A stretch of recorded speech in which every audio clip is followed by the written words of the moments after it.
Ooh, what's happening, guys? Welcome to another eclectic edition of PWT live show. Yeah.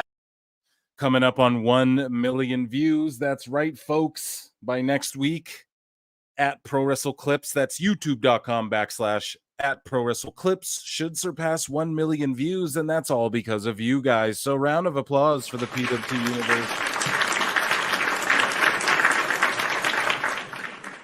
Almost at 4,000 subscribers over there, 1,100 over at Pro Wrestle Times. That's youtube.com/@ProWrestleTimes, like you see under my name there if you're watching. And yeah, consider checking that out and giving that a subscribe as well, even if you don't watch my shit on there. Speaking of which, I interviewed TNA Knockout Killer Kelly. And yeah, it was funny. It got covered by some like Portuguese media outlet. Go check it out. They're like, you know, on Pro Wrestle Times, Phil Marks clear and Killer Kelly clear the air on her contract. It's pretty funny. So go check out that interview. I guess we were breaking news there, but yeah, I interviewed Killer Kelly, TNA Knockout. If you haven't yet, go and check that out. But tonight we're watching AEW Dynamite Blood and Guts. We're going to talk about, we'll dive into Phil Marks' bookmarks. I have boots on the ground right now sending me videos of things, you know, talking about what the attendance is with the people who are at the ticket booths or whatever, all of that sort of thing. And we're going to dive into all that. It's going to be awesome. We're going to talk about some TV deal stuff. Dose might pop in, he might not. I'm not sure. You always know wacky characters pop in and out of this show all the time, or you just get me for a while and maybe Chris Jericho will sing for you. He's definitely going to sing if you don't hit that like button. So as people file in and I do my usual babblings and babylons, you guys hit that like button, run them up and ratio yourselves. And then we're doing the damn thing. Let me check out some of the members chats. If you want your name in green there, consider becoming a member. It's like 99 cents. You can, I'll show your chat on the screen as best I can. And yeah, super chat, of course, whatever you feel needs to be said will be discussed thoroughly. Let me look at what some of my members are saying, though, in here. For instance, yeah, Phil is back from his honeymoon. No, yeah, George Captor on X was like, it was your wedding, wasn't it? No, dude, I'd tell you guys 100%. It was not. It was a cousin's. It was my girlfriend's cousin's wedding. And yeah, I would be gone for longer than a weekend. I'd be out the country for fucking a month if it was me.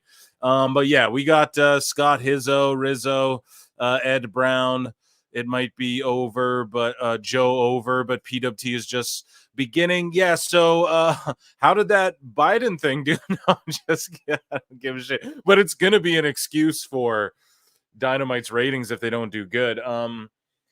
Yeah, I have boots on the ground. Someone told me that the tickets sold. They're expecting like 6,000 people there tonight. So that's a pretty good house, man, for AEW. Can't lie.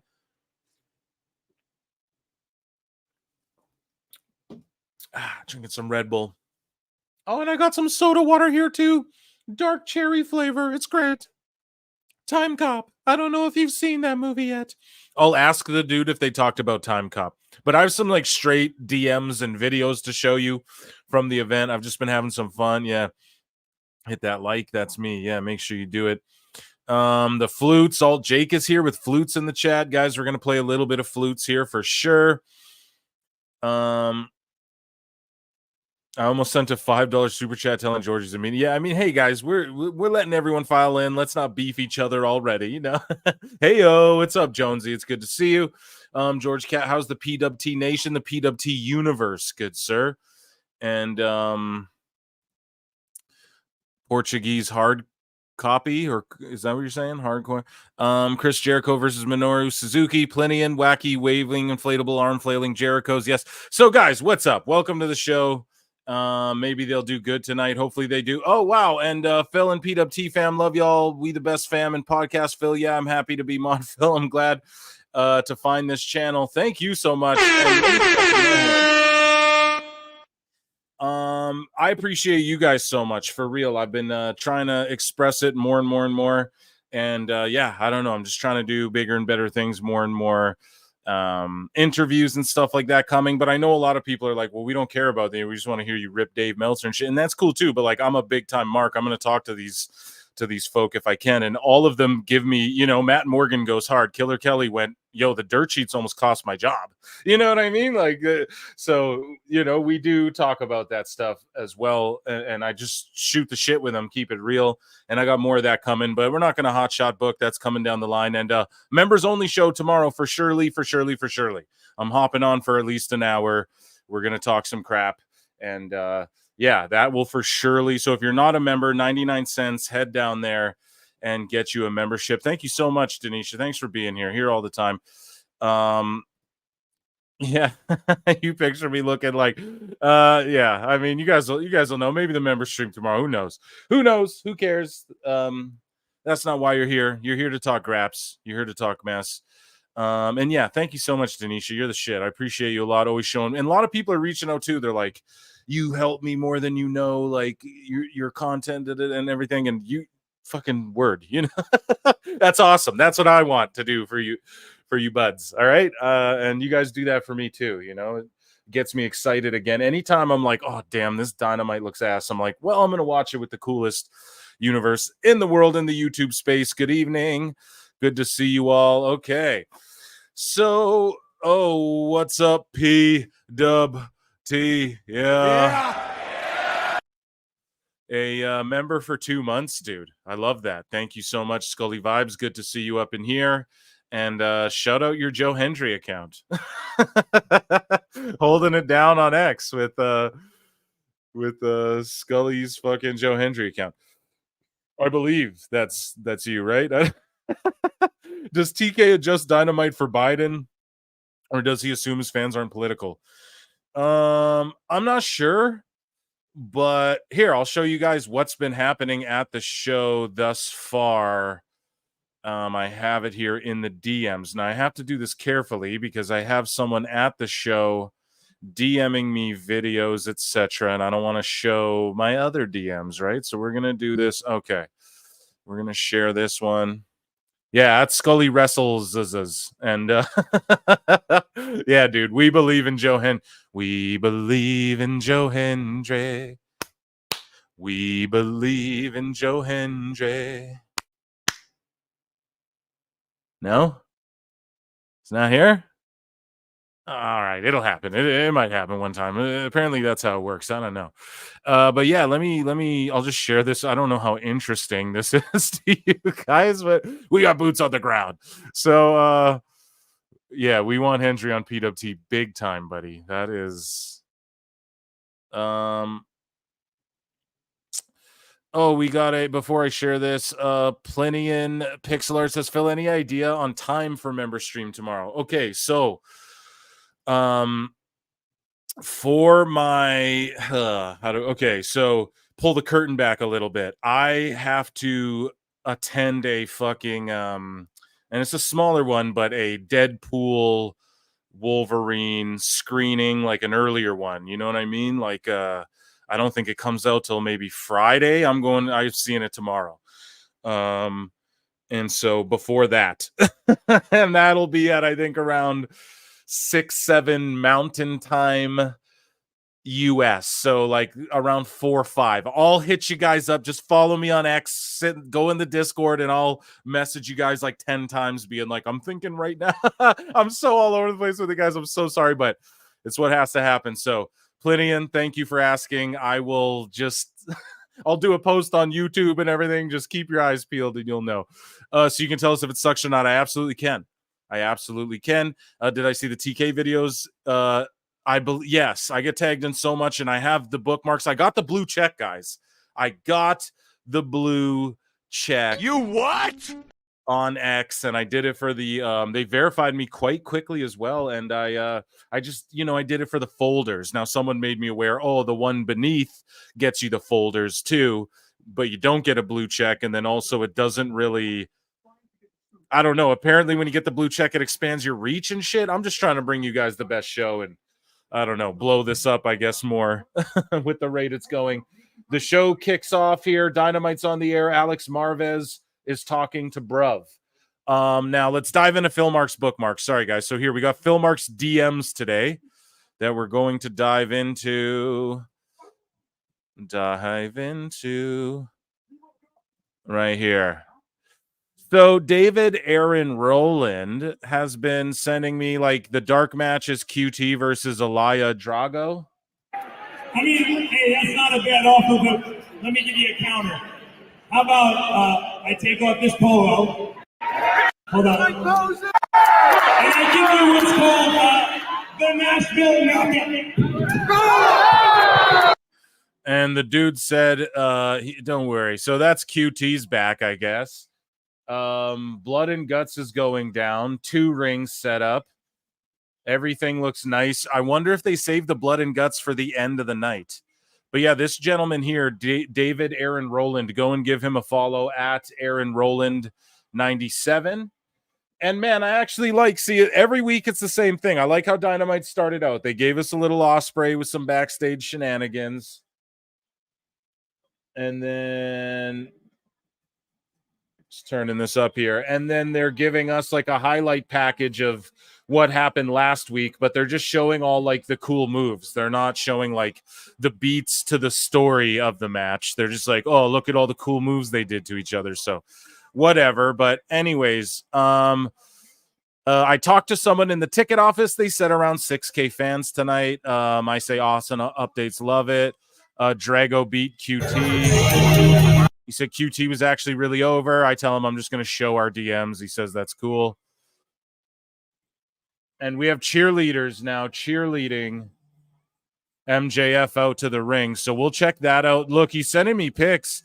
It looks pretty packed. Obviously, the upper deck, is that what that's? Yeah, the upper rows are all empty. But Athena, big pop. Crazy she's not on the main roster. So we say it all the time. And then here's the merch. So this is what I told him. I was like, I want the merch stand pictures.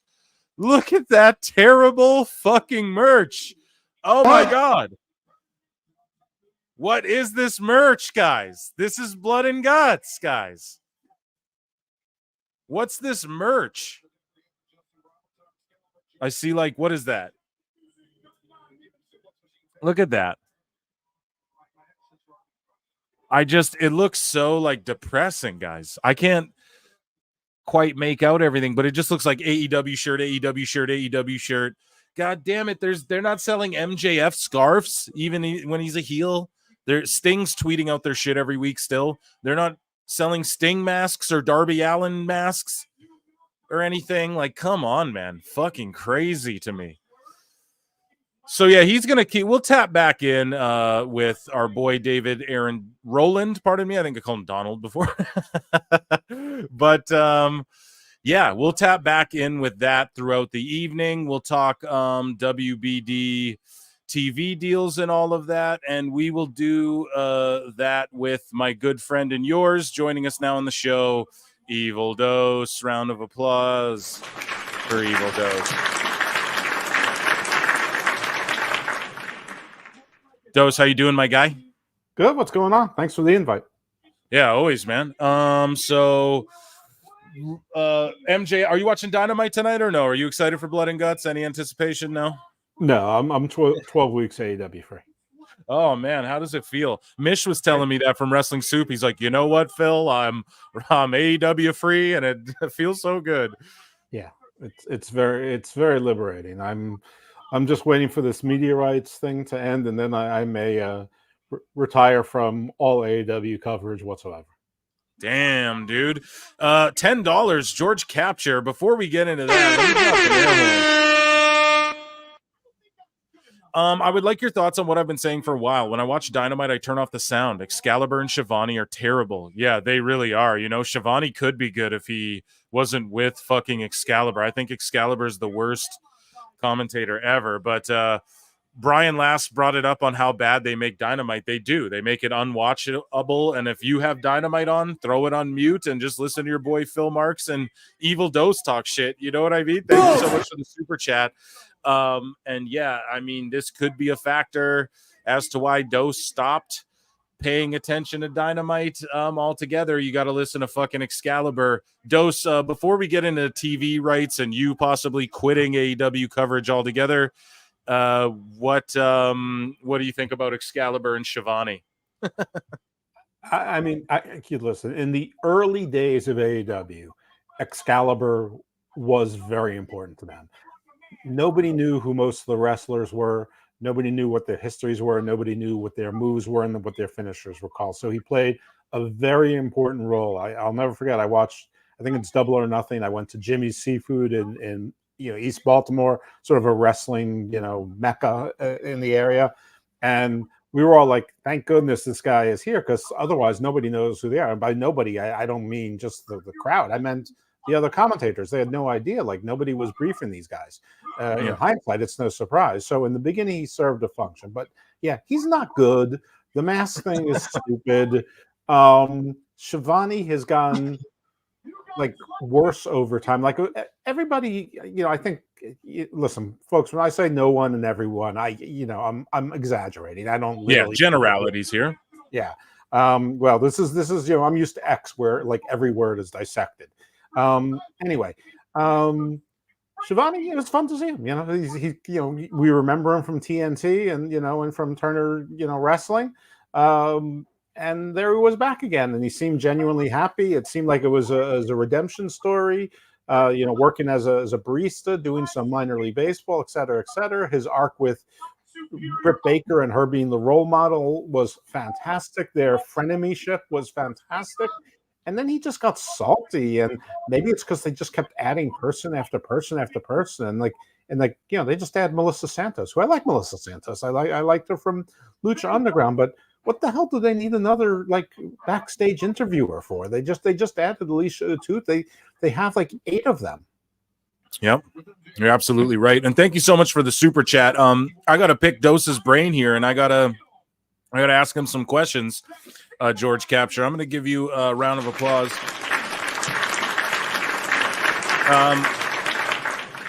We have MJF, though, cutting a pretty visceral promo, and he's about to unveil a new version of the international title, I believe.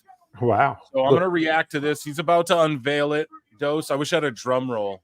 The 1-year-old international title? Already Yes. A new one? Okay.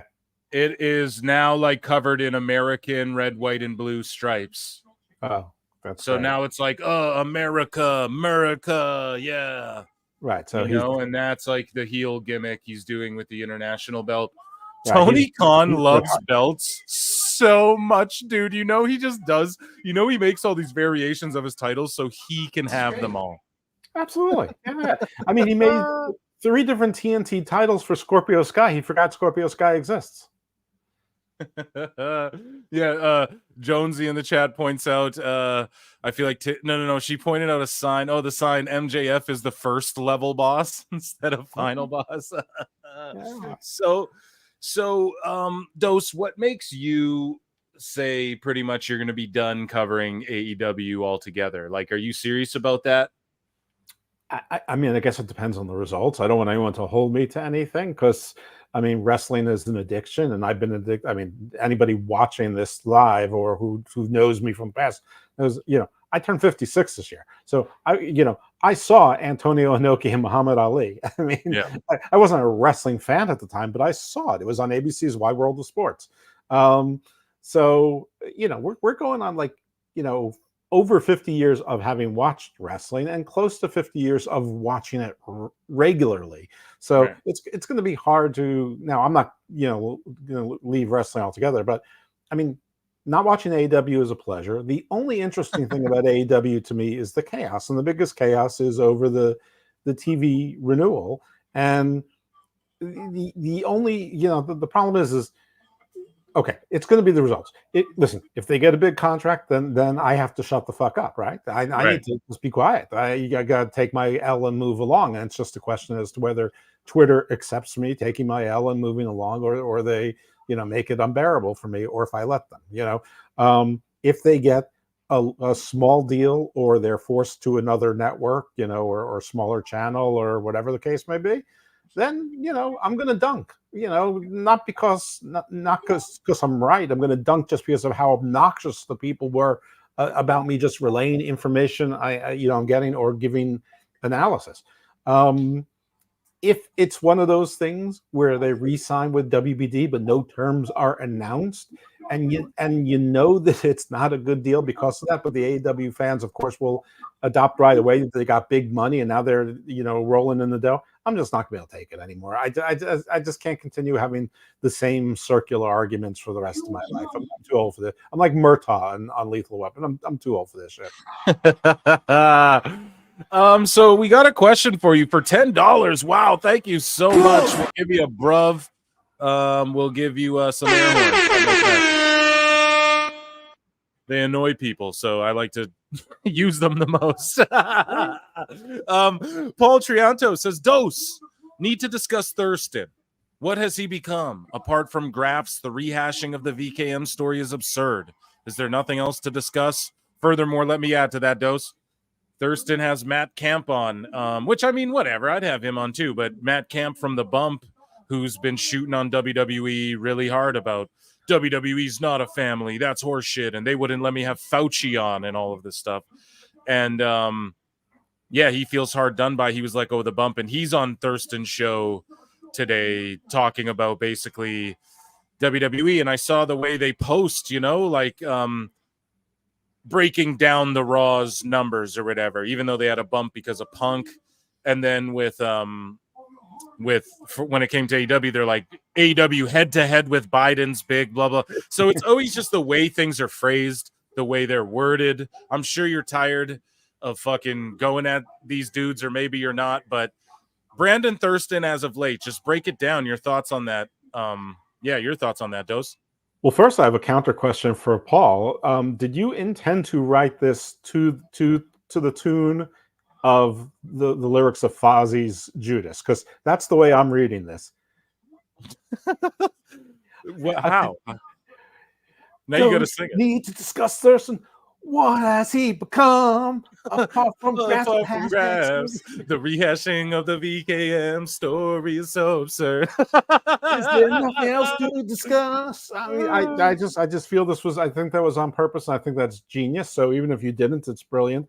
I think when Brandon Thurston started this thing, he had all good intentions, and I think his idea to do WrestleNomics was really interesting, and I really wanted to get behind that. I did not know he was a philosophy major. I did not know he didn't go to business school. I did not know that he, had no journalism background. I learned all that stuff going forward. Does he make graphs and charts? Yeah, he somebody, him maybe spent the money to subscribe to the Nielsen and whatever, and he gets a date and he puts good graphs. Congratulations, great. Every office has someone who does a PowerPoint. That's terrific. His bias is ridiculous. You're right. The way he frames things and puts them got terrible. You can sometimes see him pulling back on it to appear more level-headed. Now, they are outraged by the Grant lawsuit against Vince McMahon. I get it. It is viscerally, it is shocking, it is appalling. Yeah. It is also a civil suit. Oh, come on now. It's not that bad. I mean, come on, pal. Yeah, but you can't cut me some slack. I invented the Undertaker. No.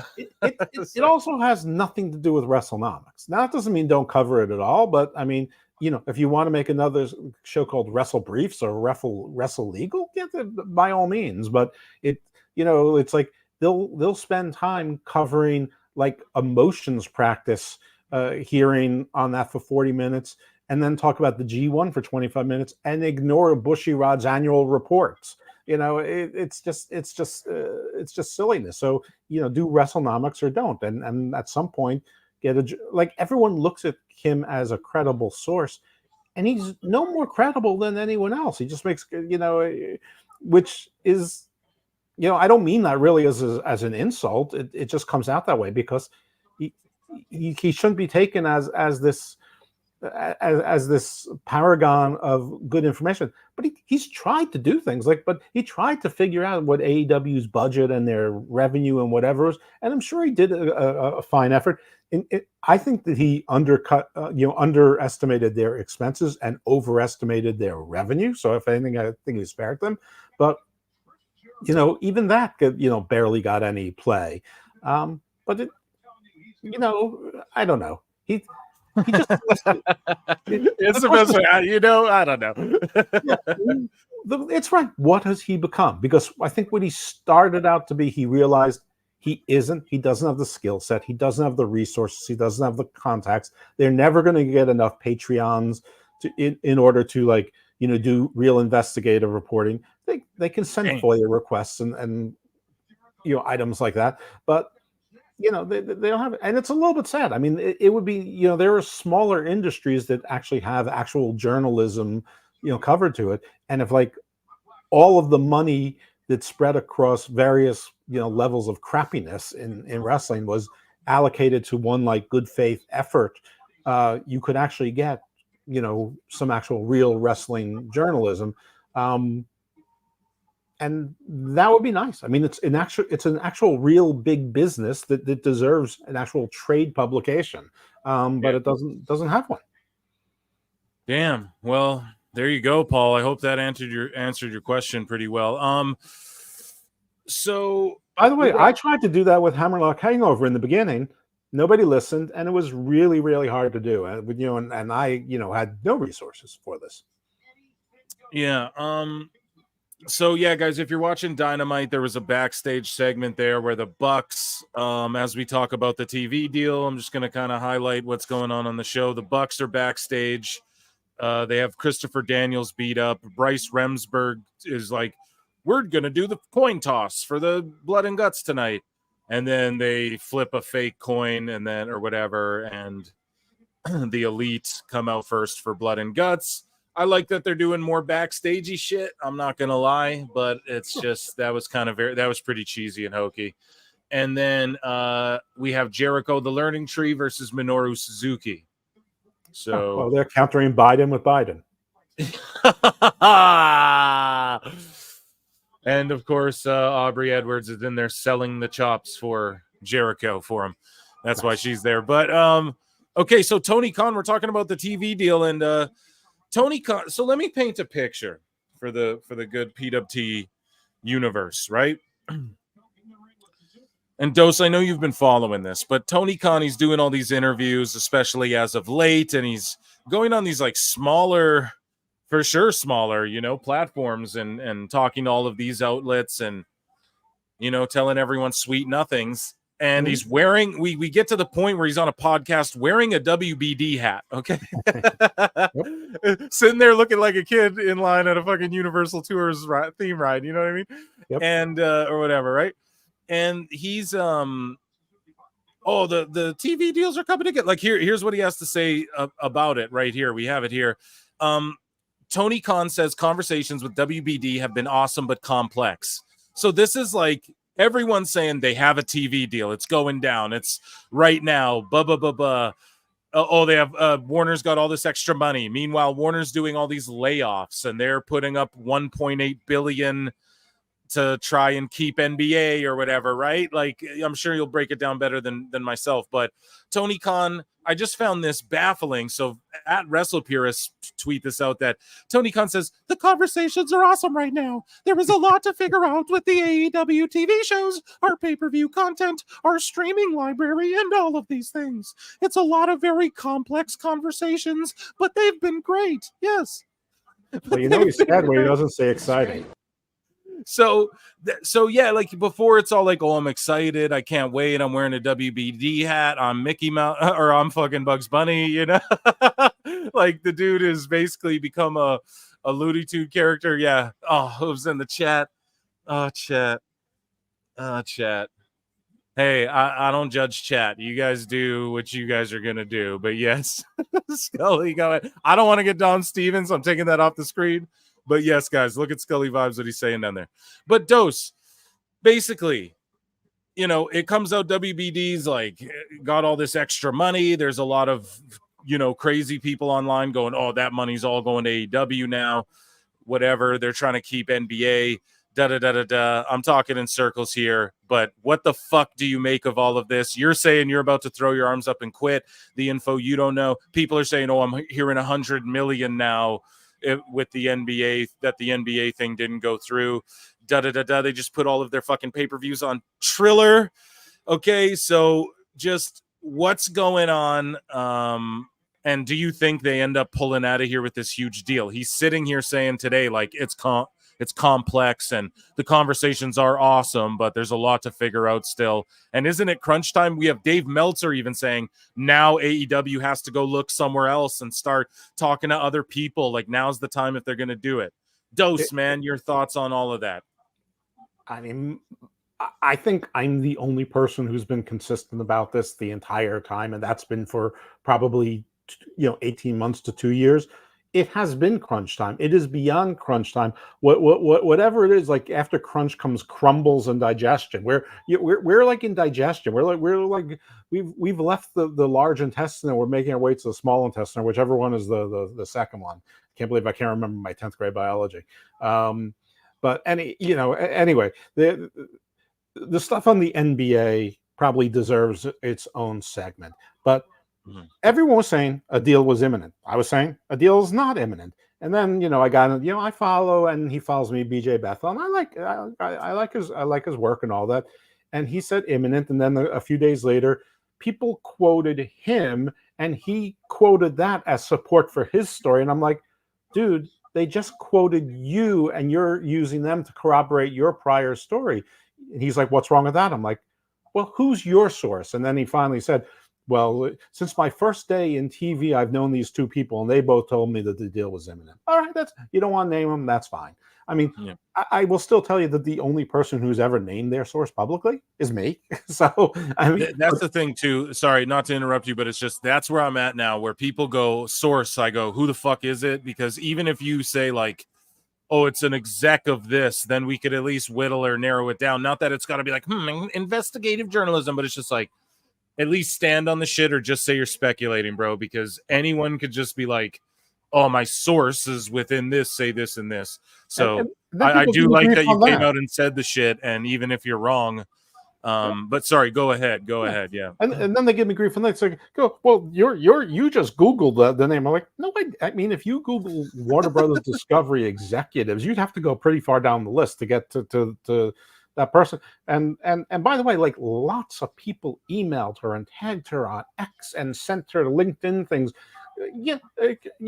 Not one of them got a response back saying, I don't know that guy. Because if anyone got that, it would have been all over Twitter. So there's that. But they were like, she's not even in that division. I'm like, It's an executive suite. I'm not in the government contracts division of my firm either, but I know that the one of the lead partners just left and someone else just picked it up, and I know that there's cascading effects. Right. I know that we opened an office in Chicago and in Seattle. I mean, these things have nothing to do with me, but I know because people talk and they came up together and they moved divisions. And by the way, live and reality TV events will occasionally, they need to coordinate with other events as well, and sports and things. I mean, it's just ridiculous to think that common sense doesn't exist. They think that there's like 10,000 people all sequestered. All right. Anyway, this is my understanding. Whatever the last offer from Warner Bros. Discovery was, they have taken it off the table. I don't think they mean it. They're just like, we're done talking. That's our final for now. Like, if you get other bids, let us know and we'll decide if we want to match it or not. Right. I was told by my second source, who it works for an advertising agency, who I think technically he's a consultant that works for that agency, and he was there they were trying to slot ads with various shows, and they told him, don't put any with AEW in 2025 because right now they're not part of the schedule. Okay. Right. Can that be reversed? Of course it can, easily. I mean, it's already, it may not be in pen, but it's already there in pencil. It's not that hard to put it right back because they haven't replaced the programming. So no issue. I mean, it's just they'll just have less reruns of Sheldon, Big Bang Theory, and Wonder Woman 84, whatever else they're going to put on, or Modern Family. But so that's that. Now, Meltzer was right when he said they should be fielding bidders. I mean, everyone's wrong. They should have been fielding bidders for months to make this a bidding war. But yeah, that if you are an AEW fan right now, you want there to be bidders, and serious bidders, big bidders that really want you and are giving big money. And you better hope that Warner Bros. Discovery sort of panics, and they might. And they probably should a little bit, not over AEW, but just because they're taking lots of black eyes, like one after another. They have very few W's, and they're at a point where they've got to decide: are we just going to be, a channel that has, a lot of household exposure like USA, or are we going to be a premier cable network that's a place for live sports and other live events, and that they've got to make that decision. Now, with the NBA, it's not a dollar for dollar thing. Not paying for the NBA doesn't mean that $1.8 billion has been freed up for other things. The reason you pay for the NBA it does not work that way. People got to understand that. Yeah, 60% of cable TV channels money comes from carriage fees. That's an amount that all of the platforms pay to carry them. Right now, it's approximately $3 per carrier, per household. Wall Street believes that if Warner Bros. Discovery loses the NBA in its entirety and doesn't replace it with something that's of an equivalent value, and there is nothing of an equivalent value at this point, and they have some risk at losing the NHL in another few years, and I guess people are saying they're targeting UFC, and they've signed some conferences, big certain football conferences in different sports. I mean, they're filling the slots, but Wall Street believes that the carriage fees will be reduced by a full third, down to like $2 a share, $2 per household or thereabouts. If they're correct, the losses in the carriage fees far outweighs the $1.8 billion saved. So it becomes a question of whether Warner Bros. Discovery thinks that getting programming like AEW, not just AEW, but AEW and other types of programming, will be able to boost up those carriage fees enough to make it worthwhile, or if they're just like, we are about to take a bath, so we're not spending any more money. And nobody knows that. And I don't even think they know that. I think right now David Zaslav is wondering if he's going to be forced to resign because they botched the option thing on the NBA. They apparently treated like they had an option on any match or offer, and the NBA is like, no, you didn't. You had to match there's not different packages. And people were writing like it's time to dissolve and shit. Like I think it was like Wall Street Journal, or someone was writing like this has been an epic failure. They should, all of that. And well, Dose, I want to ask you though quickly, and then we have a super chat here. Don't worry, I do see you. I just wanted to get all this little portion out here. Why should people care about this? That's like a lot of people go, why do you care about the ratings and I've made my argument clear, like, because that's the metric that like the people, because that's the metric everyone wants to point to is like, well, look at all this success and blah, blah, blah. Or they manipulate this certain thing, like MJF cut in the promo, right? He cut it in that promo with Will Ospreay. Like, I care about Nielsen, and whether it's kayfabe or shoot, brother, it's what the metrics they're using is like. Oh, they're gonna get $1 billion TV deal, and it's like, yo, can we be realistic so that this thing has a shot? Like, we're promising the fucking world here, and we haven't even conquered a city yet, And it's like, I just want us to. Yeah, and I'm saying it, Rockin' Team. This is me when I started falling off the wagon, Team AEW. Like, so why should people care about what AEW's TV deal is? I mean, in your mind? I guess it depends on what you really think Tony Khan is going to do. If you think that a rich person is going to spend money and self-fund their vanity project endlessly just out of passion and love, then maybe you shouldn't care.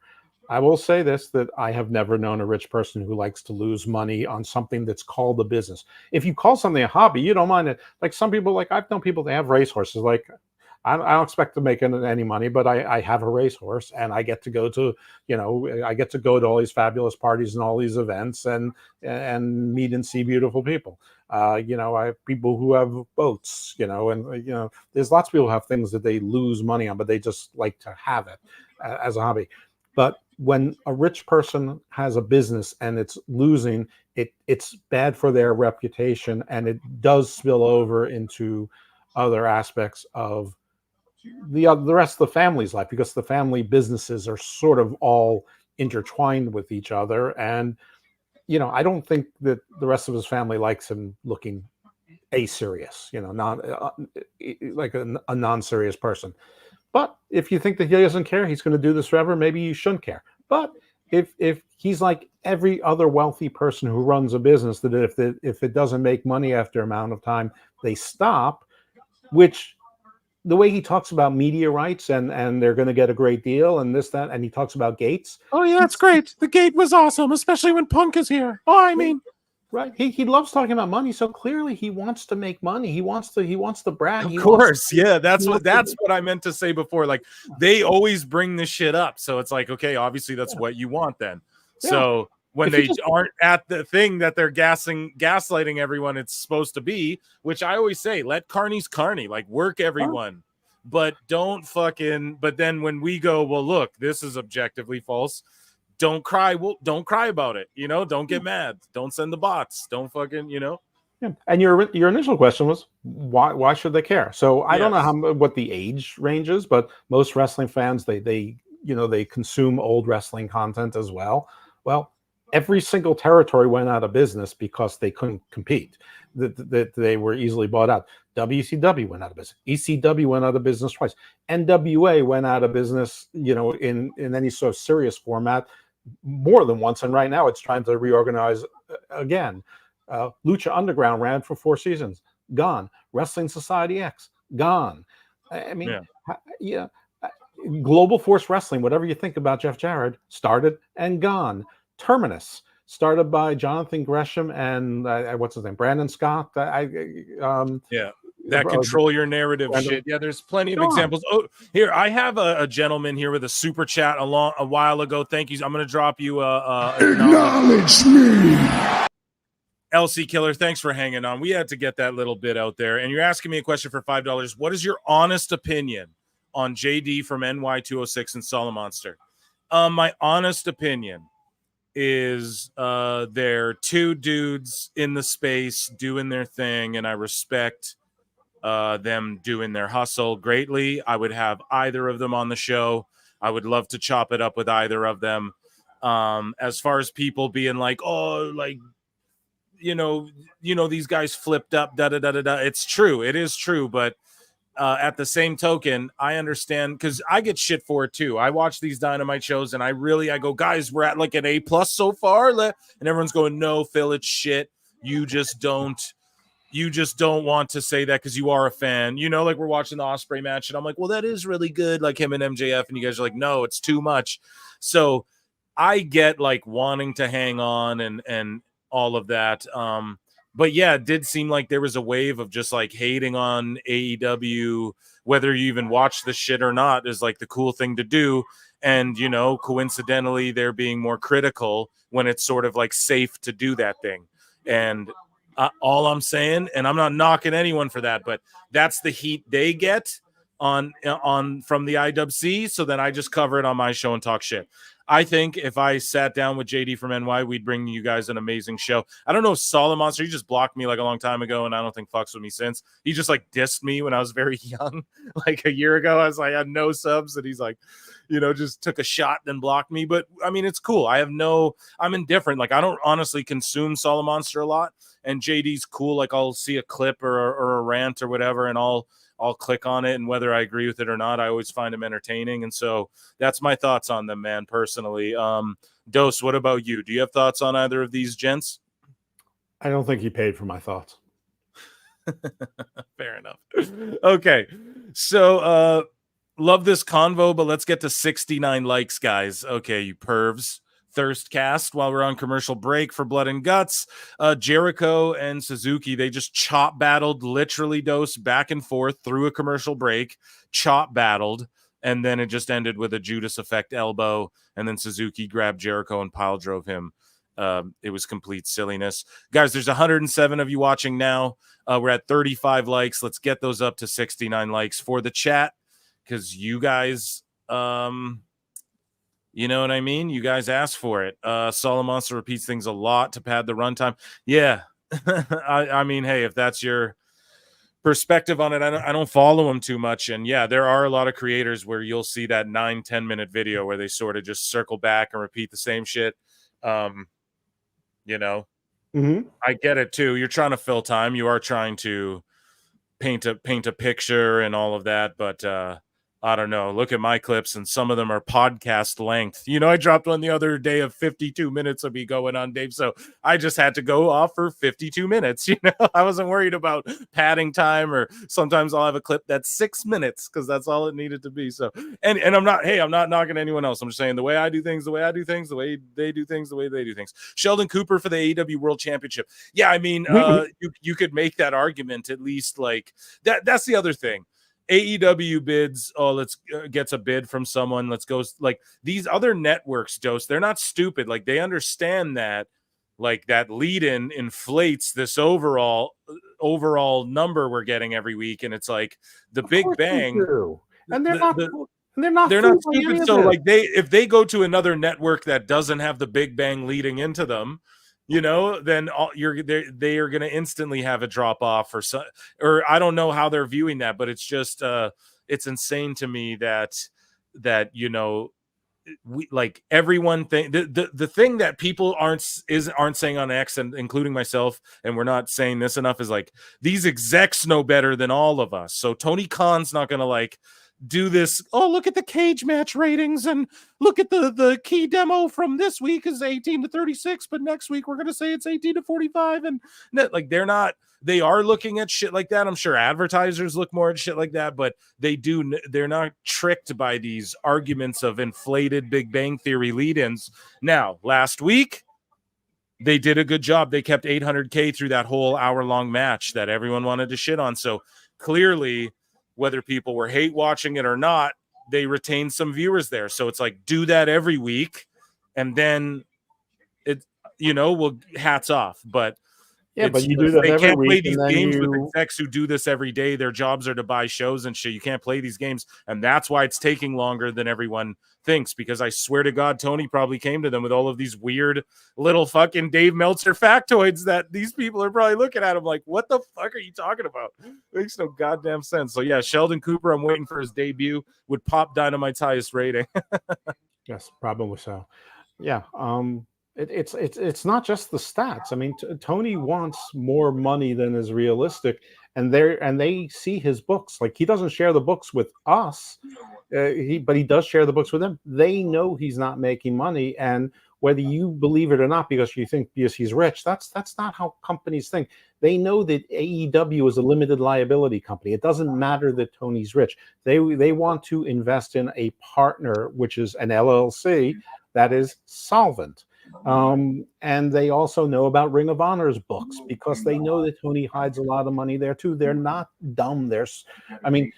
Listen, don't be fooled. Don't think that the executives in Hollywood are geniuses. They're not, but they're not dumb either at the same time. And they have lawyers, and they have accountants, and they have consultants, and they have shareholders. So on the board of directors of every major company is going to be at least 3 or 4 people that represent certain investment funds or pension funds or giant banks. So there's always going to be someone there who's not an idiot, and so they're not fooled by any of this. They know what the trends are, and they might be fooled by putting on a pay-per-view quality match on a random Wednesday and then doing blood and guts. They may not get into the minutia of that and think that that's artificially spiking. But I would say that by late July, that it's already too late. This is, and you can't keep doing it anyway. I mean, because if you keep putting pay-per-view stuff on Wednesday nights, then people are going to stop buying pay-per-views. And already the pay-per-view buys are down from, I think a couple of years ago, the average was around 165,000 per show. And now it's closer to like 110, 115,000 per show. Part of that's because they added more shows, but part of it is because, it's like either when everything's extraordinary, nothing's extraordinary. Yeah, for sure. So Double J is cooking. Double J was just cooking. We have Britt Baker coming out. I see in the chat they talk at and then someone is saying that's they don't let the donos infiltrate the show. I don't think I do that either. No one's gonna sway my opinions, that's why I fucking have awful on here, because we fucking disagree. Like in DMs we disagree, you know what I mean? Is AEW ROH is a Ponzi scheme? No, I don't believe that. I just think it's mismanagement. But yeah, Double J was cooking. We have DMD coming out. Dose, we talked a lot about this deal. Just you're gonna throw your hands up and quit then if this doesn't go your way? Is that what you're saying? No, I'm just but like, for real, it sounds that's sort of how you put it, right? But it's like, not if it doesn't go your way, but just then you just don't want to be, I guess, like caught in the crosshairs, because like you gotta think that there's probably going to be a wave of people like fucking told you haters if they get even like 100 million, which that's still operating at a loss, which is fine. No one's saying businesses got to make all the monies in the world, but they're not trending in the right direction in any capacity. So when it's sorry, you go ahead and answer. I guess I was asking you a question, like, or just go ahead. Yeah, your thoughts on what I'm saying there? Well, let's go on the assumption that he's not going to make major budget cuts and things like that, which would actually really be very easy to do. And probably nobody would notice any difference in the product because there's so much dead weight and dead expenditures down there and dead money. I have always set the over-under at if they get anything more than $120 million a year, that's a win for them. So if that happens and it's revealed, I will just take my L's. I won't run away from that. I may leave in a few months, but I won't run away from that. I'll just take my L's. Everyone that bookmarked me and everyone that I bookmarked, I will say you were correct, I was wrong, and move along and do whatever, and just take them, because I don't need to cope. I'm not in my feelings about this.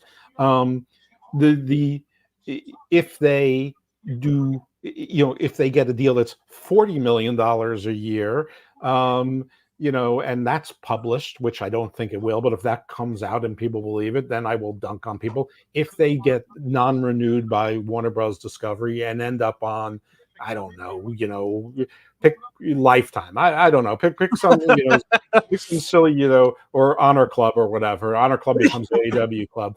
Then I'm going to dunk again, not because because people have driven me to be in this direction. What I will give up on is if there's not a disclosed amount, or it's a disclosed amount that's like $80 million or $100 million. There's no way they're making a profit. and it's just the same argument over and over again. There's just no point in that. Now, if they get, let's just say they get $100 million, and they let 60 contracts expire, like the Keith Lee contract, and all of a sudden there's like, $30 million is taken off, and they slowly, let go some of the redundant staff that isn't that good, and they added Melissa Santos, but they added Melissa Santos because they're going to let, I don't know, Excalibur and the Big Show go. So actually it's they pay her whatever, $200,000 a year or whatever, but now they're not paying, $1.8 million. So they save one. If we start seeing things like Elton John's song, they're not paying license. If we start seeing that, they can make a profit. They could have been profitable. They could have had so early on. Yeah, they could have been profitable by the end of year one and recoup their investment with just the way things were going. And then they just he went crazy. Yeah, it was Tony, bro. It was Tony. So somebody in the chat says it's crazy that they would get 120 million when NXT's only getting 25. I believe CW gave NXT 50. No, and that's the thing. Like, how much do you think the roster of NXT the entirety of NXT? What do you think the roster costs? And 50 million probably covers that. And they're beating Dynamite in the ratings. It's not 50 million. 50 million is what Meltzer reported NXT was getting per year from USA. Meltzer. Oh my God! Right. Here, we'll give myself a dummy. Yeah. Right. The CW deal is it's not like most deals. It's not exactly clear what it is on an annualized basis, but it's going to end at $36 million per year. But it's a 3-year contract, so it doesn't start at $36 million. Yeah. Will that cover the NXT costs? Probably, but they probably put some of the costs under WWE for the Performance Center, and they do put WWE talent on there as well. Some of those people there are on WWE main roster contracts. I mean, Cedric and Ashante right now, Ridge, Pete Dunne is splitting time, so they play some games themselves, but. But NXT apparently is now a net profit. Dude, that's what I'm saying. Like, just compare. So they're going to give AEW $120 million when NXT is getting, let's say, 25 or 36 million over 3 years or whatever. More than that, obviously, because it's annually increased. And like, look at the difference in the product, the way the show's booked, the way the ratings, like the way it's built up to the main event, how Trick and they took Ethan Page, an AEW guy, and he's doing comparable ratings to their top guys in AEW, right? So that's it. It just seems crazy to me to think anyone's going to fork over like, here's 120 million when people are throwing 50 million. Let's just use that number, or 36 million, and they're getting NXT, which is what's more valuable. I don't know.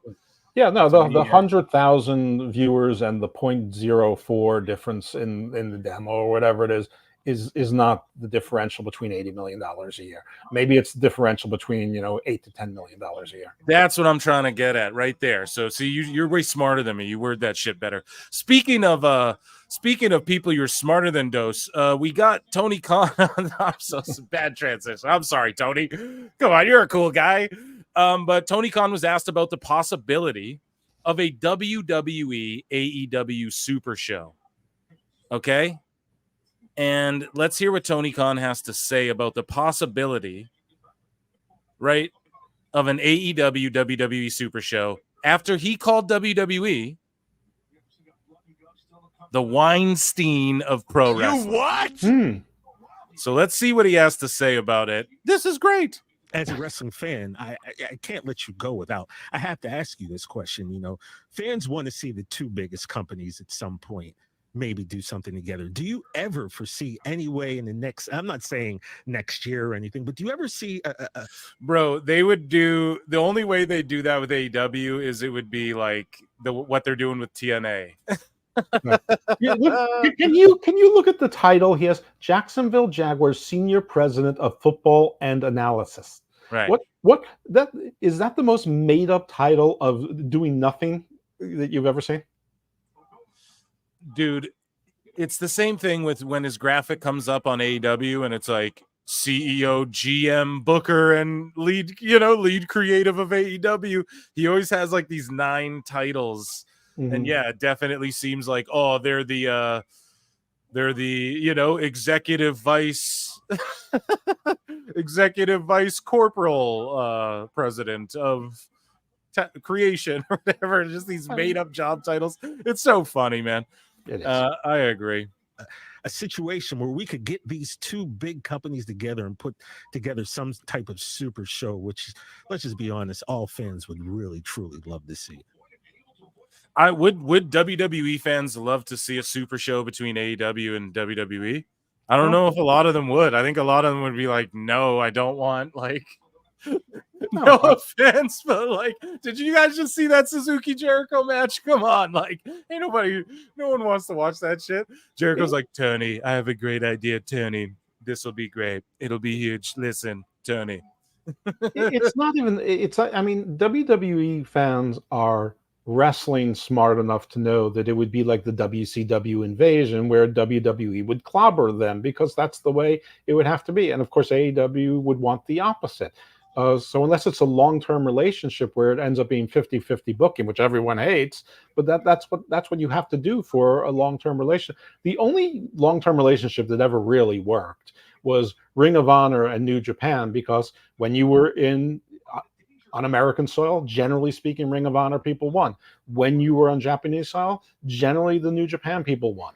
Every now and then, you twisted it up a little bit for plot purposes or for continuing storylines, but that's what they're part. But they were promotions of similar sizes.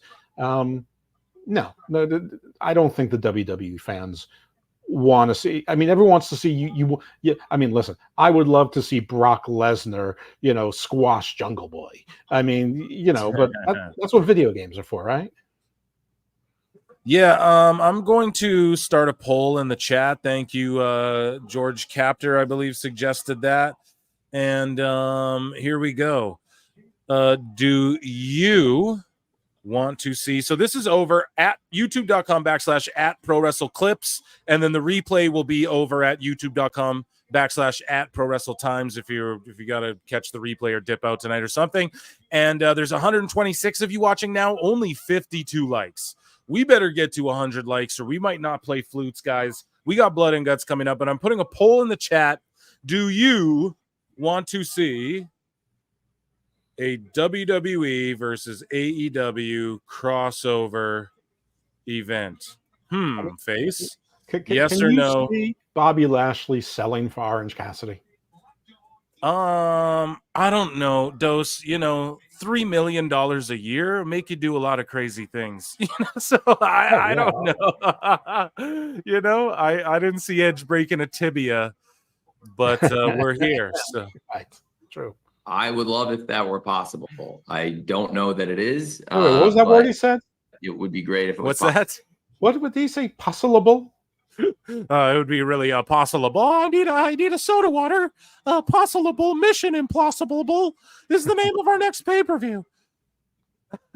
It's where we'll try and get over 1 million viewers on a regular Dynamite, and we'll just call it a pay-per-view. I came up with a new name. Premium Live Excursion. It'll be awesome. But it would be great if it was possible for the fans. It would be great. It'll be great if it was possible. I would love to team up with the Harvey Weinstein of professional wrestling. So this guy, let's finish with it. Sorry, I'm pausing a lot to riff, but let's just hear what he's got to say, and then I got to go off on this. It would be great if it was possible for the fans. I think that would be wonderful, but there are a lot of challenging. Yeah, I'm sure. Mission Implausible. I mean, Time Cop. The new lead-in's going to be Time Cop, the weekly series. We're reviving it. Well, Time Cop could actually help their chances if you went back in time. John Moxley. If you went back in time, you could not say all the horrible things that he said, and wouldn't have made them actually viscerally hate him. It's why it's my favorite movie. I would go back and not call Shawn Michaels a bald asshole, because now Sol Ruka's doing Young Bucks shit better than the Young Bucks. And Ron Silver rules. Oh my God, let's go. Business things in the world of pro wrestling that I think would make that a very challenging thing to do. And that's just the fan in me having asked that question. As a wrestling fan, I that's just the fan in me, dude. He called them Harvey Weinstein, and he's just like, oh yeah, it would be really great if I could cross over with them. I love Miramax films. Jesus. Here, I got a super chat. Tony would want creative control over it. I don't want to see none of that. Could you imagine? Oh my goodness. Could you imagine Tony Khan walking around trying to throw his gusto, his clout around in a booking meeting with Shawn Michaels and Triple H when they're trying to, and William Regal, when they're trying to work out who's going to win what match and how it's going to work? And like, could you imagine that, dude? I would pay good money to be a fly on the wall in that meeting. That would be great. It would be spectacular. Imagine Tony Khan like trying to pitch Tony Khan in the WrestleMania 40 documentary. Oh yeah, and so The Rock came back, and the final boss was a great idea. It was actually my idea. Shut up. So you replace the Rock thing where he's going like this, and with Tony Khan. Yeah, it's Tony Khan. And then I told them, go with The Rock. Superimpose Tony Khan's head on that. Orange Cassidy's the GOAT. And then I said Daniel Garcia. So Camille here has finally debuted on Dynamite, and she's beating the shit and torture-racking the hell out of Britt Baker, and she is Mercedes Moné's heater that they finally brought in, and I will give a round of applause to this. The only thing is that Mercedes isn't that good on the mic. If they had someone on the stick in their group, that would be who could talk for them a little more. That would be good. But yeah, Camille as the heater for Monet is, and just the silent heater, just redo her whole gimmick in NWA with Nick Aldis. They already redo WWE shit anyways. Just have Camille not say a word and be like the woman. Because for Aldis, he was like a not a hired hit woman, but she was like their whole gimmick was like, we're all about business. So like Camille's with us because we're going to dominate the women's division, and Royce Isaacs and Tom Latimer are going to be with us because they're going to run the tag division, and I'm going to run the heavyweight division, and that's what's good for business. And I've hired her. She doesn't need to speak. She's just going to show you what she can do type shit. So that is just do that in AEW. I'm super down. So I'll give him a round of applause. That was good business right there. But yeah. Are you familiar with Camille? Are you a fan? Yeah, I mean, she was Nick Aldis's bodyguard before NWA Power, before there was Strictly Business. So they were taking that act on the road for years. Yeah, she's married to Tom Latimer. I mean, I like Camille. I don't know how she compares to what we expect from women wrestlers on Major League. I think that from a career perspective, if she wanted to be a wrestler for a long time, NXT probably would have done better for her. But from a money perspective, she probably got more from Tony Khan going back to February. It's weird that they did nothing with her until now. But I'm with. It's not going to make me watch, but a Shawn Michaels Diesel kind of relationship, perfectly fine. I agree.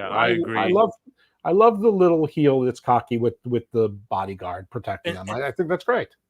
And she filmed a movie as well. She, I think, is like a big role in an upcoming, I don't want to talk out of my ass, but it's like a Wendy Richter movie or something like that, So she shared a picture on her X of like her in costume, and like it's coming out soon, So knowing how movies work, it's like typically like a 2-year full ordeal, like if it's just like a standard film, you know what I mean? Like with a if you're talking like Avengers Endgame, well, they're reshooting shit a month before it hits theaters, but you're talking about like a typical film, it's there's like a 2-year probably process in that. So who knows, maybe by 2025 or later this year we'll see this movie. But I didn't even know she was doing that. And I know that her big thing was like she wanted to act, do stunt work, and wrestle, like a lighter schedule, more money. This is great.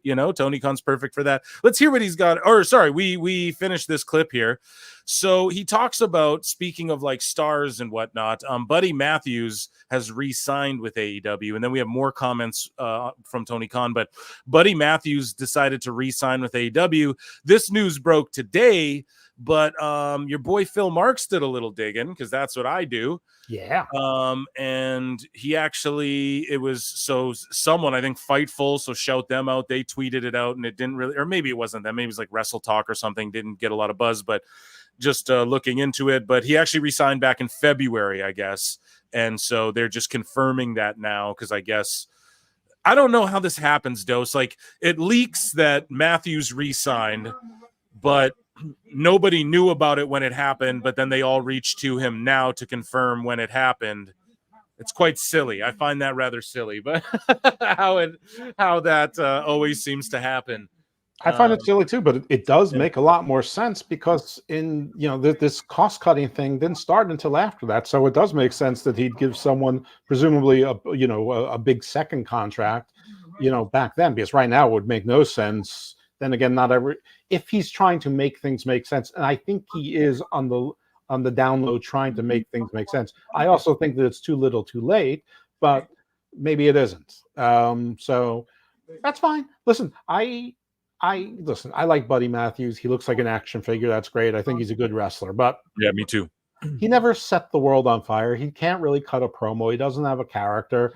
And to be honest with you, because of his real life marriage with Rhea Ripley, if I'm WWE, I don't think I'd want him there, because at some point he's going to want to be paired with her, and she's a superstar. And I think that whatever it is that she's doing alone and with Judgment Day and whatever, they have so much more flexibility without him being a remora on her. It's not like a package deal. I think it's like Becky and Seth. You don't want them together. But Becky and Seth are both sort of at the top of their division, for better or for worse, where Buddy Matthews is a low card guy and Rhea is at the top. I actually think it's probably, but the only weird thing about it is that Buddy Matthews was sort of publicly complaining periodically about his role, everything in AEW. But as you said, Benjamin's cure, make you do a lot of weird things. Yeah, man. I'm okay. I was kind of shocked. I thought for sure he'd try and go back. But do they want him back? Right. Pardon me? Yeah, maybe he did try. I mean, everyone always thinks. Yeah, that's the thing. It's back in February, so like we don't actually know. No one really knew. All of a sudden, everyone's got the scoop. But it's he re-signed, and then apparently Malachi Black signed through 2025 as well. So I guess the lights will go out, and they'll just pop up for random trios matches here and there on throughout the shows. I guess that's what happens. But I'm okay with him sticking around. They probably gave him a good chunk of money, good chunk of change. And just as you said, I think he's a great worker. He has a great look. I've always been a Buddy guy. I liked his old tag team back in NXT as well. Who was it? What were they called? Blake and Murphy or I can't remember. They were like the rave dudes with Alexa Bliss or whatever. I like that tag team. And right now, if there was an AEW WWE show, one of the matches I'd like to see would be the House of Black versus, maybe like, I don't know, the Final Testament or something. That could be interesting. I wonder how long he signed, though. Like, is he just signed as long as Malachi, and then maybe they come back? Like, I know Brody King is really tight with Punk, and he would be, man. WWE with Brody King, they would, I don't know. I think they could make that guy into something big time. I'm not saying do House of Black, all of them to WWE and have them fight the Wyatt Six, fantasy mark booking, but that could be something cool. But yeah, maybe he's just comfortable, and hopefully my whole thing is just like, I hope these guys get their money in, like, I think Jim Cornette's pointed it out, what's Tony Khan's dad's name? Sorry, Shad Khan. I hope they all have it like in that guy's LLC, just in case. Like you pointed it out, all of these pro wrestling companies have gone out of business. I don't think AEW will ever go out of business, guys. I truly don't think it'll just disappear one day. I think it'll always be here just in some form. Like one day, Tony, I think, will just get so beat up. Either this shit will work or he'll get so beat up that it'll just be forced to become like TNA, like just downsized and running out of like a Universal type thing or something like that. Or it blows up. Like tonight, they have 6,000 people there, according to the ticket people working there or whatever. I had somebody who's at the building sending me direct messages. And is that good or bad? I think that's good, man. For a Dynamite, you have blood or guts. last year I think they did 11,000 in the Prudential Center. I mean, You're right. Well, speaking of good and bad, bad is about to meet evil here as Awful Wrestling joins us on the show. Round of applause, ladies and gentlemen. Hello. What's going on, buddy? How you doing? I'm all right. How about yourself? I'm doing really good. We're just talking AEW TV deal, AEW TV rights. We're talking about, Buddy Matthews re-signed back in February, but no one really had the scoop until now. Right. Funnily enough. And we're talking about Tony Khan, who called WWE the Harvey Weinstein of pro wrestling, how he said he'd do a crossover event with them. Awful. Your thoughts on all that silliness, and what do you think happens with this TV deal? Like, I'm sure you saw it all with the NBA. We covered it all already on the show. Your thoughts on the TV deal and Tony Khan saying that he'd do a crossover with the Harvey Weinstein of pro wrestling. Okay, well let's back up a bit. What happened with the NBA and the WDB? So what happened was there. Dose can probably explain it better than I can. Dose, go ahead. Well, all right. With the NBA, you remember back that the NBA broke up their games. There's into packages, right. And Warner Bros. Discovery, passed on a couple of the packages, and apparently they had an option on either one or two of the packages, but not the third. They tried to match the bid of the third, and of Amazon. Did they get it?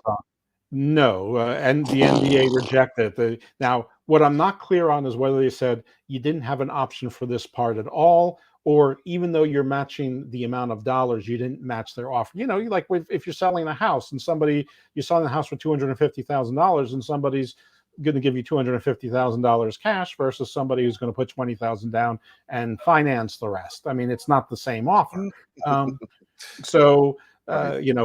14-day no escrow closing. I mean, it's not. So I'm not sure if they didn't have a right to match, period, or they didn't match the same offer, whatever it is. And other people who follow the NBA more than I do. I mean, I'm getting most of this information over the last 36 hours because I don't really follow the NBA. I don't really care. But it's one of those things, or maybe both. And the NBA rejected. They said we're going ahead with Amazon, and now Warner Brothers Discovery, I guess, is considering their suit options. Which, I mean, that seems to be a distraction and expense they probably don't need. But cases settle. But that meeting in Paris with him and Tony Khan is going to be quite interesting now. There's no meeting with him and Tony Khan in Paris. The guy is not. So that's the whole thing, right? They might be at the same cocktail party. There's not come on.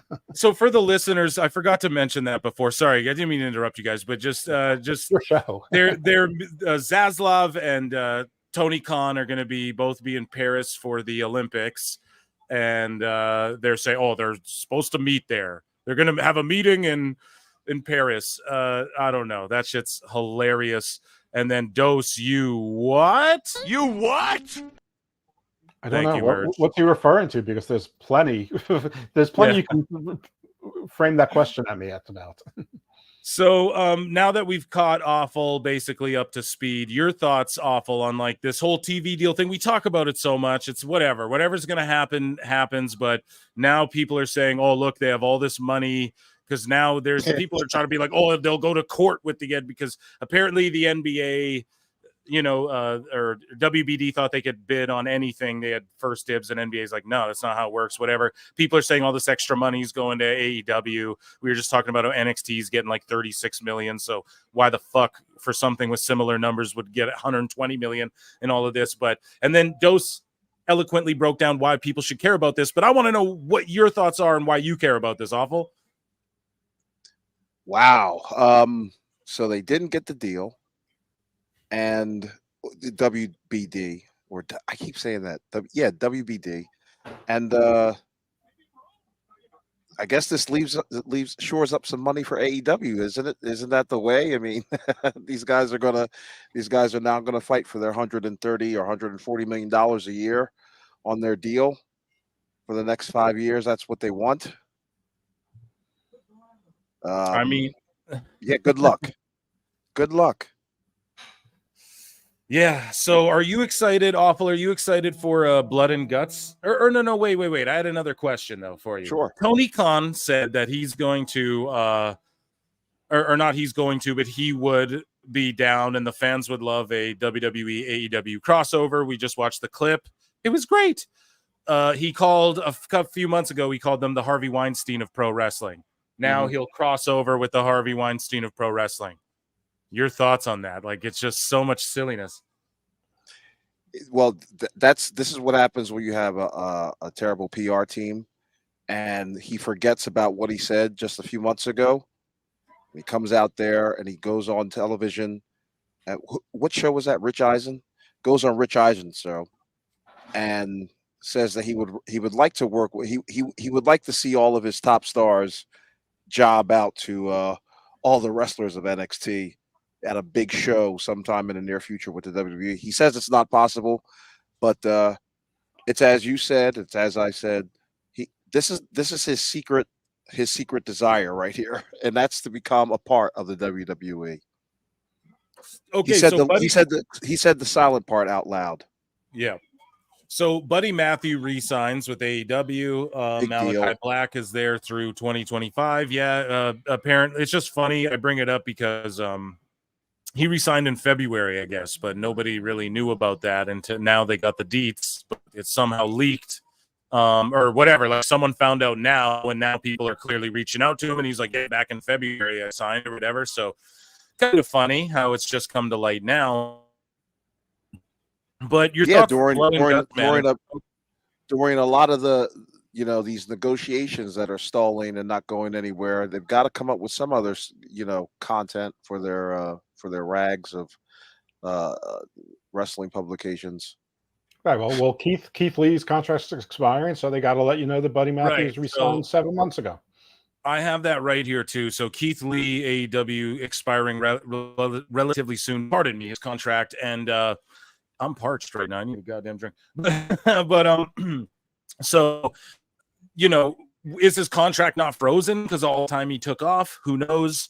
But he is going to be, I don't know. There was a lot of people hating on him either which way, and that's going to come again. And hopefully, like Triple H booked this to be, I don't know, he gave him 2 titles and all this shit. And Vince kind of ruined that with the whole, you're going to be the Bearcat. And I have a bunch of kids on my plane. But how old is Keith Lee anyway? How old is he? He's close to 40. I don't know, pal. Oh, okay. Yeah, but he's had health problems as well, so who knows? But he is married to Mia Yim, and he accidentally showed up on camera at the Hall of Fame. And I don't know, man. I would love to see him back. I think he's an awesome talent, but he's just been gone so long. Pardon me? No, I said he had walking cues in that accident. Yeah. He turns 40 in November. November 8th is his birthday. He was born November 8th, 1984. Okay. He's getting up there. So not much use for him in the WWE, is there? Well, it hasn't been much use from in AEW. I mean, I think his health is a problem. Because his health was a problem, he couldn't exercise and his weight, and it's sort of like a vicious cycle. So needs to get on the Jacob Fatu diet. For real. For real, dude. So Tony Khan says on Rich Eisen, I hope Bryan Danielson will stay with AEW for the rest of his life. So that's the way he and Danielson sort of make it sound like he's going to be there for the rest of his life and shit. And that if anything happened to Tony Khan, AEW would be left to Danielson. Like he publicly said that. Tony Khan publicly said that. He said about Sting also, and we haven't seen Sting since. I don't know if I don't know. Sting's still always tweeting about AEW, but I think he's on like some sort of retainer or something. Just don't go back to WWE, please, and I'll keep paying you to tweet. Why is Tony Khan talking like he's 89 years old and like he's going to keel over in the next four years and give this all to Bryan Danielson? Like, when did this become a topic of discussion? Well, cocaine. a while ago, but he's like, yeah, we're on the planes together and we're teaching him the ropes. And but I don't know, man. He's saying, but this made me question that. So he goes, and I know he's planning to stay with us for a long time going forward as part of the company, hopefully. So I know he's planning to stay with us for a long time going forward as part of the company, hopefully. Okay. What's the saying? Okay. Yeah, and then I would want Brian cars, to stay with concession us. stands, And then he goes, show the people where the seats are. He So goes, like I would want Brian to stay with us as long as humanly possible. And it's just like, so it's so vague and weird. Is he staying with you or isn't he? It's like the TV deal. Oh, it's like going really great, but it's complex, but it's awesome, but it's kind of hard. It's like, which is it, dude? I don't know what the fuck you're trying to say. It's politician speed double talk. I'll give Tony Khan credit for that. He tries to sell his shit and he just knows how to politic his way out of anything you approach him with. And he hasn't heard I don't know. Now I'm questioning if Danielson is really trying to, or if WWE is like, dude, we'll let you wrestle. Vince is gone. He wasn't letting you wrestle. We'll let you wrestle. Who knows, dude? You know, Nick Khan, I brought it up a billion times on the show. In order to keep Danielson initially from going to AEW, Nick Khan all the way back then was like, oh yeah, we'll let you do New Japan tours. He already was, they were setting all that shit up. And then Danielson ended up going to AEW anyway. So, right. Yeah. Are you guys watching Blood and Guts, by the way? Yeah, I am watching it. Absolutely. Your guys' thoughts on Blood and Guts, though, coming up, like any hype for it? Awful. Are you watching it tonight? I know Dose is on a healthy AEW free diet. Okay. So obviously they lowered the gigantic 2-ring cage. And the first person that came out was Jungle Jack Perry. And they went straight to commercial. That's how you do it, folks. And I'm being extremely sarcastic. That's not how you do it. You want to at least show all the intros and then, you know, how about not go to commercial at all? Just start the match. But yeah. What was the first match in Blood and Guts tonight? I walked in on it was Joe Biden versus Joe Biden. It was it was Jericho versus. Oh man, that thing went 2 segments. Yeah, dude, that fucking thing went through the commercial break, awful, where they started chopping each other back and forth before the break, and then they went through the break chopping, and then they fucking chopped when the commercial break came back, and they were just chopping back and forth, and the finish was just it was just a spinning elbow. That shit was trash. I do like how they opened the show with like Osprey and a little backstage thing, and then it shows a package of like what happened last week, telling the story, and then like MJF had his little ceremony thing. They tried to WWE it up, but that package was weak though. I felt like it was they were just showing like, look at all the cool moves they did to each other, and it wasn't like, no, show me what was the story of the match that is now leading to what the story is going to be here and what we see tonight. So but yeah, that's a nitpick, I guess. Maybe people are just into the moves, but yeah, man, Blood and Guts. We're back from commercial. We got Perry in the ring. They did a WWE. They played his music through the whole break and just had him standing there and taunt. What do you guys think of their more WWE approach to the production wise going into this? Big deal. That's not what's holding them. That's one of the tiny things that are holding them back from success. That's not the thing that's holding. I mean, it's guys like having Jungle Jack Perry in a Blood and Guts match, which is the thing that is running people off. Does this involve the Young Bucks at all? Yeah, absolutely, match? Dude. Absolutely. Oh yeah. Yeah, this is Team AEW versus Team Anti-AEW, the Elite, of which 80% of them are day one AEW people. What happens when Anti-AEW wins again? Do you think that's going to happen here? So they get the first. We're going to call this one. We're going to call this one here. Okay. And yeah, I've got the card pulled up here in case anybody's curious. So Darby's in a pink coat, and someone in chat keeps saying that Darby's okay. Here we go. Merge is saying, "What's up? What the fuck's up with Darby's face paint? He looks like shitty Decay version of Abyss." Come on now, Decay was cool. Yeah, Decay was pretty cool. I mean, Rosemary we're gonna call this one. I'm gonna turn it up a bit too, and we're gonna call it, guys. And we got the card right in front of you. Make sure you hit that like button. 130 of you roughly have been here tonight, and our likes are at 70. So I need 30 of yous. That pink jacket that Darby is wearing looks like it stinks. It looks dirty, unkempt. I said Perry and Swerve were gonna start. Somebody asked me, like, who do you predict in the Discord? Guys, the link's below if you're on YouTube. Get in the Discord if you're not.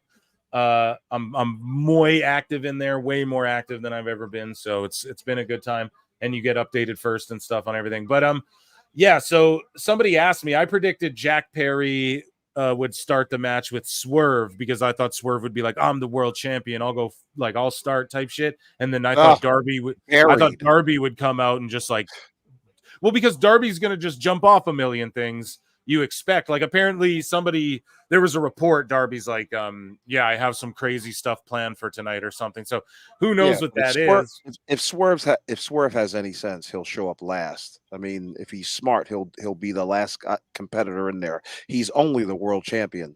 Right. We're talking like we're trying to think about Tony Khan's logic here. So that's what I was going with. You know what I mean? But no, I guess the logic is have Darby go in so he can do the most stunts in the next hour because there's going to be an overrun. Yeah. And he thinks guys bleeding all over. There'll be fucking beds of nails and glass and shit. And he thinks that whatever the next show where people tune in for that, Yeah, like he'll have a title for next week's show. I don't know what he'll call it, but it'll be some special event. Well, he thinks whatever the overrun people that like, because the idea of doing an overrun is like garnering more people, correct? Right. So, like, those people are going to see people bleeding. They're going to see, like Darby's going to be mutilated, probably hanging from a rafter because he keeps doing that every time he's there. It's like they're going to see this, and then that's going to attract new customers or new. I just don't know, man. First 5 minutes of the match, we're not even in the cage. We're just, brawling all fighting over around the ring. Yeah, this is Sofia Vergara and Julie Bowen are draws. Yeah. Oh man, here we go. Let's see. This is a pretty typical of AEW. Start the match out in the crowd. Trying to fire them up from the outside instead of working on the inside. Right. Two cages. Why use them? Yeah. Big investment. Mm-hmm. All right, back in the ring now. Yeah, I mean, fucking Perry just did the lawn dart spot into a trash can. Yeah, spoilers. Conan, we gotta hit. We need the soundboard active here. Conan. So Evil Dose, man, what do you got? What do you got going on? Anything you want to plug? I know you're saying, "Oh, dude, I'm just gonna bow out of covering," but I doubt you will, dude. You're addicted to the poison. But just plug what you got going on and let us know what you got going on, man. I know you're a busy dude. You're probably right about the poison part. Guilty as charged. Hammerlock Hangover is pretty much wrapped up. We're probably just going to only do like special occasion shows. But as a regular thing, it's done. So I am focused really on the Garden shows. Garden of Doom. Just did I released a show Saturday and today. I don't usually release two Garden of Dooms in the same week, but it was the same guests. And part one was the Ethiopian Bible, and part two was the Pseudo Graphica. I always pronounce it. Basically, the Intertestamentals with J.J. Johnson, who went to Harvard and all sorts of things like that. His show is Southern Demonology. And Garden Views this week, I'm interviewing a partner in my firm who did work with Space Force. So we're going to finally talk to someone about Space Force. So I'm excited about that. That'll probably be released next week. And I did a show on a Lost retrospective. So we, in under 2 hours, we went through, 4, 8, 15, 16, 23, 42. The numbers are bad. 108, all that good stuff. Lost. But I'm working on a project. We were supposed to record tomorrow, but it looks like it's going to be put back till next week. But this is going to blend my two interests, wrestling and Garden of Doom. My co-host is going to be PJ Black. For those of you who don't know, he was Justin Gabriel in WWE. But he's wrestled under PJ, for years now. And long time. Yeah, he's fucking awesome. Yeah, he is. He's terrific. He was actually on episode 50 of Garden of Doom. Great show, terrible audio. So I definitely recommend that you listen to it, but I apologize for the audio. I did not know what I was doing. I still really don't know what I'm doing, which is sort of amazing. But our first guest is supposed to be Aaron Stevenson. For those of you who don't know, that was Damian Sandow. And so we're going to talk about occult and symbology and stuff like that. So the theme of the show is to talk to wrestlers about their interests and passions that are not necessarily wrestling. In fact, not wrestling at all, but maybe, we're not going to get a Malachi Black or Aleister Black, but if we did, we would talk to him about, is he interested in Luciferianism and the occult and, Or if is it just such dick, Right. Yeah, that's awesome. Right. So that's the goal of the show. Obviously, PJ is the linchpin because he's the guy that people are going to say yes to. And so hopefully that will record successfully next week, and it'll drop, probably as soon as I can get it edited. So Garden of Doom, all of the Garden shows are on the Garden of Doom feed, which you can find on the Wrestling Soup Network and, Apple, Spotify, Spreaker, Podbean, you name it. Aside from that, I review NXT PLEs with Drew Yari on the Drew Yari Experience. I mean, I'm on your show practically once a week. Yeah, man, you're always welcome here too. I appreciate sometimes I feel you're the only one who loves me, Phil. Beyond that, I don't know. I recorded a bodies. I recorded the Black. I like how. For Wrestling Soup. I like how you get to ask Damian Sandow his thoughts on Santeria and Vodun and Egyptology. Yeah, I can't. I mean, I would love to talk about all that stuff. Right. And I have shows on all that stuff too, with non-wrestlers, obviously. But I don't know. I just think it's an interesting little twist. So that's it. I'm on social media. You can follow me, Evil Dose at Garden of Doom. And even if I peace out on that one, I'm still at Icarus Fell MD. So, if you're interested, I'm on Facebook. If you're a real person, I will accept you. I don't know what to say. Check out the stuff. And I appreciate being on your show, Phil. Awful. It's great catching up with you. Haven't really talked to you in a bit, Indeed. Except for cyber stuff. Thank you. No problem, man. Thank you for being here, and I'll definitely bug you for you and PJ Dose to with the come longest plug your show and goodbye shit on this pod. And what's that, Awful? I said dose with the longest goodbye. The long goodbye. He's my guy, man. He's just looking at his time cue, baby. He knows what he's doing. Round of applause. You stop watching it? No, stop watch that bad boy. I can do longer. How much goodbyes were, in the show compared to jokes. Still got 4 minutes, Dose. Dose, you're the man, and I appreciate you, and we'll talk, bro. I'll DM you or whatever. Round of applause, ladies and gentlemen. And we'll see you, bud. Okay, so basically, while I was chatting up Dose and he was putting over his new show, that sounds awesome, dude. That's intriguing, because Killer Cross, Karrion Kross went on Eddie Bravo's Look Into It podcast or whatever the fuck it's called, and they talked like conspiracy theory type shit and jujitsu and stuff, and it was just cool to hear him talk about things that weren't like, how'd you come up with your gimmick, brother? So what's one of Karrion Kross's beloved conspiracy theories? He didn't get too deep into anything. I believe he was just sort of like, these the magic bullet. Well, he was just sort of like, these things are, you got to think about things critically. And it's amazing to me that, he just took a very like basic approach, which is chill. But I don't know, Eddie Bravo gets crazy into flat earth and all kinds of stuff. So I'm sure they talked about some of that. And I'm sure, check it out. It's called Look Into It with Eddie Bravo or whatever it's called. And I think it's on like Apple and everything.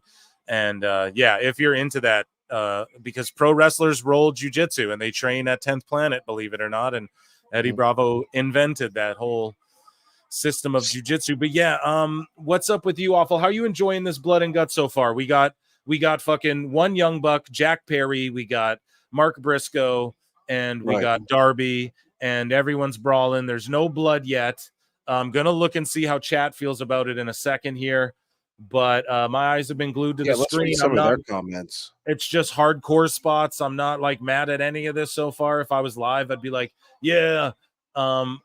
I don't know though. You know, it's just there was no build to this. There was no heat. It feels so thrown together. Yeah, what I saw the melee last week, and it led to this week. Mhm. I mean, that's talk about speed running through a feud. They're doing it tonight, right now. So Tony will want to have Swerve and Hangnail at the same time. Should have been HLA Blood and Guts. Yeah. So it took over 100 days for Camille to show up, and she's the heavy for Mercedes. You weren't liking that? Okay, let me go a little bit ahead, guys. Sorry, chat. I'm just trying to see what you guys think about Blood and Guts. I would love to meet. Okay, goodbye, Dose. We'll miss you. I'd be watching instead. If not, is Sockface still being annoying? Yeah, that never. Dose with the overrun. Yeah, no, he didn't, man. He got out of there on time, brother. Yeah. Yeah, and I'm sure he's doing. Oh, the next young buck is in, Matt Jackson. Oh my goodness. Or no. Wait, sorry. Who's next here? Yeah, and they have these AEW cases. Are those like Money in the Banks? What are those? Yeah, who knows? We're calling the action now, guys. Darby was beaten for 10 minutes. Now he's mad. Exactly. No selling. So yeah, it's I don't know. Yeah, you're gonna get a lot of that because they feel like when they're not on camera, they don't have to sell. That's how lazy AEW booking. plays. Oh yeah, definitely. Shout out Castle Cornet if you're tuning in tonight or any night. Okay, now we got some color here. Now I'm not like a bloodthirsty. Yeah, get him the blood, the extreme. I'm not like that, but in this match, it calls for it. And if you're gonna bloody someone up, I mean, everyone loves Briscoe, so that's the guy to go with. Awful. What do you think of this match so far, dude? Looks like a typical, Hell in the Cell, double ring match. I mean, what? There's nothing outstanding happening. I like how everybody's wearing white so that when it gets all bloody, it'll show for television. But other than that, you just got to wait to the end. You know how these things go. You got to go by the finish, and we know it's not going to be a good finish. So we had a poll in the chat, and it was, do you guys, the PWT universe, want to see a WWE AEW crossover event? 82% of y'all said hell nah, and 99 votes. 119 of you watching, guys, get those likes up. We're at like 80, I think. Run those up. 20 of you hit that like, even if you're hate watching. And I see in the chat another stupid Outlaw Mud show. Yeah. I don't know. Yeah, there's no backstory behind it, so there's not going to be a forwarding story behind it. What's at stake here? What's at play? I mean, again, there's no fucking heat. Right.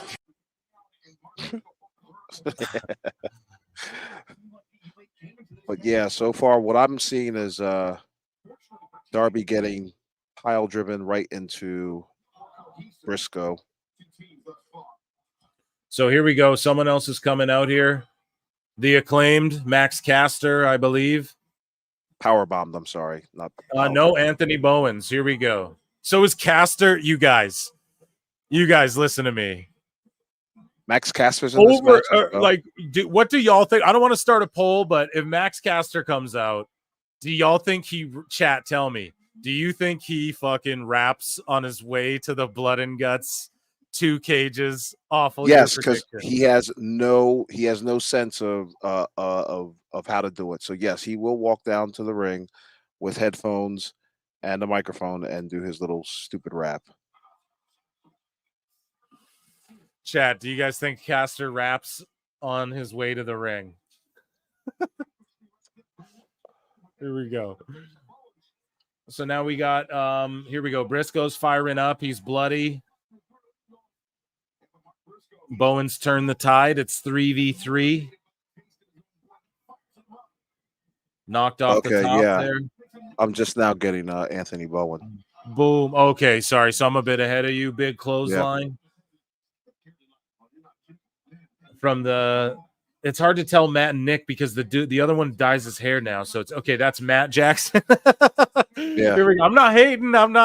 I'm just saying. Did you hear what Matt Jackson said about his spot, his exploding foot spot? How it doesn't get enough, credit. No, where did he say that? Yeah, I read some article in which I wish I could give it to you right now, but I'm not. Where do you say that on fucking Observer? I'm not sure what radio show or podcast he might have said it on, but I scrolled past and I did see the quote, and I was just like, of course he would. That it's a forgettable spot, and of course he wants it to be, highlighted as a bulwark of his career. This is great. Dude, now we have Bowen stabbing Perry to death with scissors. Like, you're a baby face, bro. Now he's doing. Now, I'm not like, I get it if it's like a blood feud, get your comeuppance, but this isn't like, dude, Swerve invaded your baby's crib. Yeah, and what's a referee doing in the match anyway? I'm curious. I'm so curious. Have Tax on a skateboard. I mean, that was awesome. I won't lie like that, but it's just like that spot right there. Bowen's selling all that stuff. Him looking in the camera was a little cringe, but just that whole, because that's sort of like, hey, now you're not locked in. Like, you're not trying to kill. If you're that mad where you're like with scissors maiming a dude, you're not like looking at the camera and show you're like, dude, I'm so mad at you that I'm, you Right. know what I mean? Right. So and now he's like ready to take out Okada too. It's like, what did Okada do for you to fucking Edward Scissorhands him, dude? Like, that's crazy. So to me, a little much, that could be like a good heel spot or something, or I don't know, the crowd pop for it. The crowd's really into the match. So, and they do have 6K people, awful, you fucking hater. Who? AEW, apparently the dude, the dude who fucking, I have a guy who's there right now. He's messaging me stuff. We are looking at, the videos he was sending me, a QT Marshall in the pre-show and everything. And, Okay. He told me he sent me shots of the merch that, but pun intended, but he said that to the ticket person, they said we're so. I'm being smarmy and sarcastic. What do you think of that, though? That's what the ticket people believe or are told. And the house does look full. He sent me pictures of the audience. It does look full. You see the hard cam right now. It's the hard cam side has fucking people filled out in front of the cage. But if he sent me pictures of the top of the building and it's all empty. But like, who cares? At least they filled out the rim, or you know what I mean? At least they filled it out to where they can shoot a proper TV show. And you can kind of tell on this program, like they're shooting a good. The show's been good. We were talking about the production earlier with Dose, but yeah, I don't know your thoughts on that. They have a good house, and Great. Okay, Good for. I mean, good for them that they've got a full house in a probably 12,000 seater. Big deal. If this was going on for the next 6 months, then maybe you might hear me change my tune. But okay, we're in week 1 as far as filling the house, or at least making it look good for television. Here we are with another commercial. And Phil, have you're you noticed? roboting a bit. Yeah, guys, tell me if it persists. Don't know. Awful. Keep talking if you can hear me, and I'll try and fix it.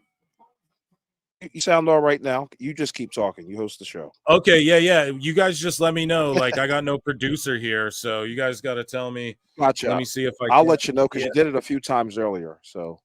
Okay, yeah. I don't know if it's like what it is here. If it's like my internet or something, I don't know. But it's saying I got low bars on. But I don't know. We're good. It should be good.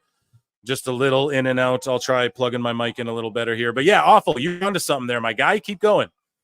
As far as this match is concerned, we're obviously in the break. The cage looks good on television. I will say that. Like, if you're scrolling past or whatever, but okay, now you're in the ring with these people and you're watching this and you have no idea what's the rhyme or reason for any of this. These guys are not like stars, to put it lightly. I mean, they're not stars enough to make somebody want to, be engaged in this kind of match. It's thrown together. It's hot shotting, of course, and this is what we're left with. We see some blood there. Yep, more blood. And it took blood and guts match to get the 6K in the building. What can hey? Yeah, all Jake, thank you. And Yeah, but I see, doesn't Blood and Guts already do well as far as their live attendance? yeah, like, well, the thing someone pointed out, they're like, well, what did they do last year? Wasn't it like 11K or something? And I think that's true. So everything is trending backwards. But if you're doing 2K houses all year and then you fucking do 6, I'm gonna put that over, you know? Okay, guys, is Caster gonna rap? 120 of you watching, 83 likes, get those up. He's got a mic. He's gonna fucking rap, dude. What did I tell you? Oh Did I not call it? No, he's just beating the shit out of Okada with the mic. Yeah, there we go. He's just beating well, people up with it. Okay. Somebody taught him well Yeah, somebody this told him. week.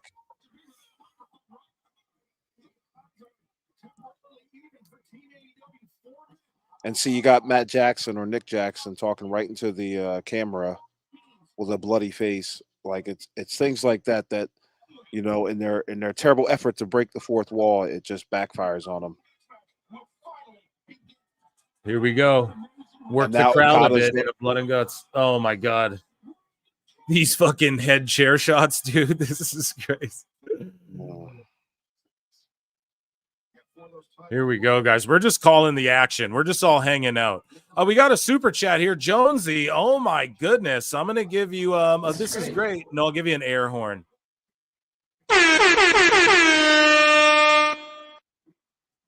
Is it just me, or do they need to work on their damn skills? Between Bowens' slaps being obvious, dude, the leg slaps so bad. Really? I can't get dude. It was real bad in that Ash Elegance Jordan Grace match too. Like, holy shit, you know, you think Ash Elegance would be better at that. But sorry. And seeing people set up for hits, this looks more like backyard wrestling I watched in high school, not pro wrestling. Yeah, I mean, Jonesy, thank you so much for the super chat. And that's what I'm trying to get at awfully here. I'm like, look, dude, they have a board with barbed wire. Like, how are you seeing this? The production's good and everything tonight, but then we're seeing guys we don't really care about doing like a bunch of spots that I don't fucking know. Like, I'm popping for some of this stuff, but yeah, it's just I'm not invested in it. It's just more of like shock value, if anything, I feel like is what's going to make people go, oh, this was like a good match. Because, you know, everyone's going to be like, dude, this match cooked. It was awesome. And I'll even find things to put over when it comes to it. But I just think most of it's going to be shock value and not in like the moment way. Like, okay, we just had the Young Bucks Swanton fucking Bowens in a mouse trap. What is that? A barbed wire mouse trap sandwich or whatever. That could be a moment if there was heat and they built up to it, but now it's just like a stunt because now they're going right to thumbtacks or whatever Okada pulled out. You know what I mean? And not to say people will go, oh, but look at King of the Ring when Mankind got choke slammed through and then he pulled out the tacks.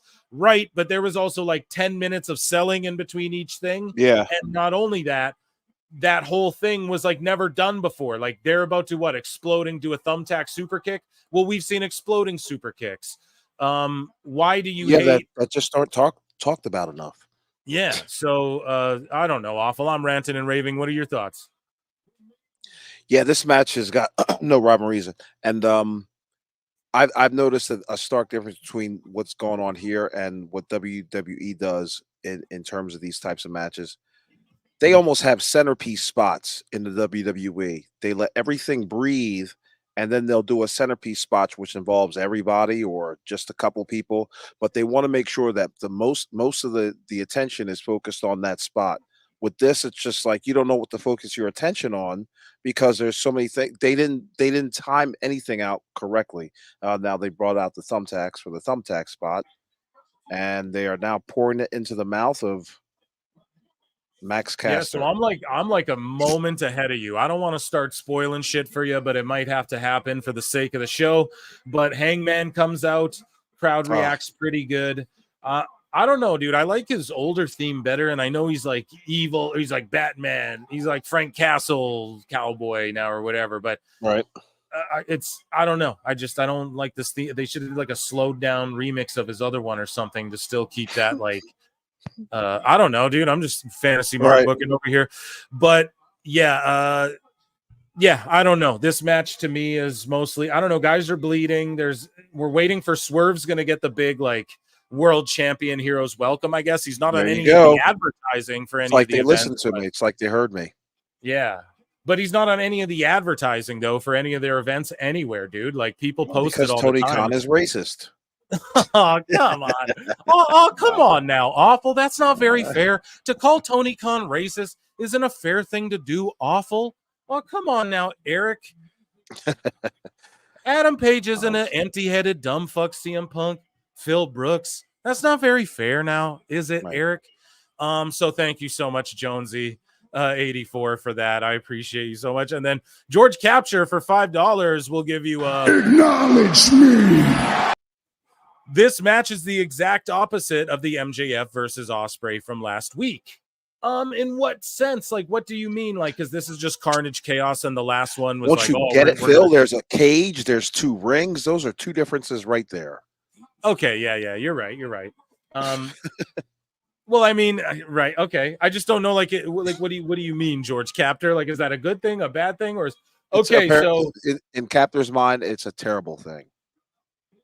So Hangman comes out. Okay, whose music hit before that I was fucking confused by? Jeepers Creepers, man. Okay, yeah, so thank you so much for that. And yeah, please elaborate a little bit more, George. And I appreciate you, bruv. Jimmy B, $5. Today's my 30th birthday. Awful and Phil. Here, we'll give you an Acknowledge. I love listening to you guys. AEW fucking blows. Dude, come on now, Jimmy B. That's not very fair to give me $5 just to say AEW blows on your 30th birthday, Jimmy B. That's not very fair. AEW doesn't blow. I mean, some of it's really good. Dude, that's fucking hilarious that you just had to throw that in there, but your commentary makes it better. Well, happy birthday first and foremost, dude. I appreciate you so much. And I actually did get you a gift. I actually got someone actually sent in a gift for you. And here it is, Jimmy B. I look and see it's not just me. So many others have stood where I stand. We are the young, so raise your hand. They call us problem child. We spent our lives on trial. We walk an endless mile. We are the youth gone wild. We stand and we won't fall. We're one and one for all. The writing's on the wall. We are the youth gone wild. Let me get wild. Yay!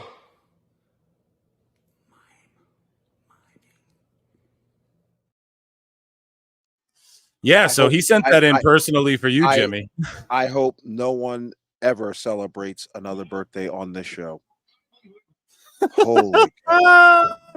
Let's go. Hit that like then, guys. Come on.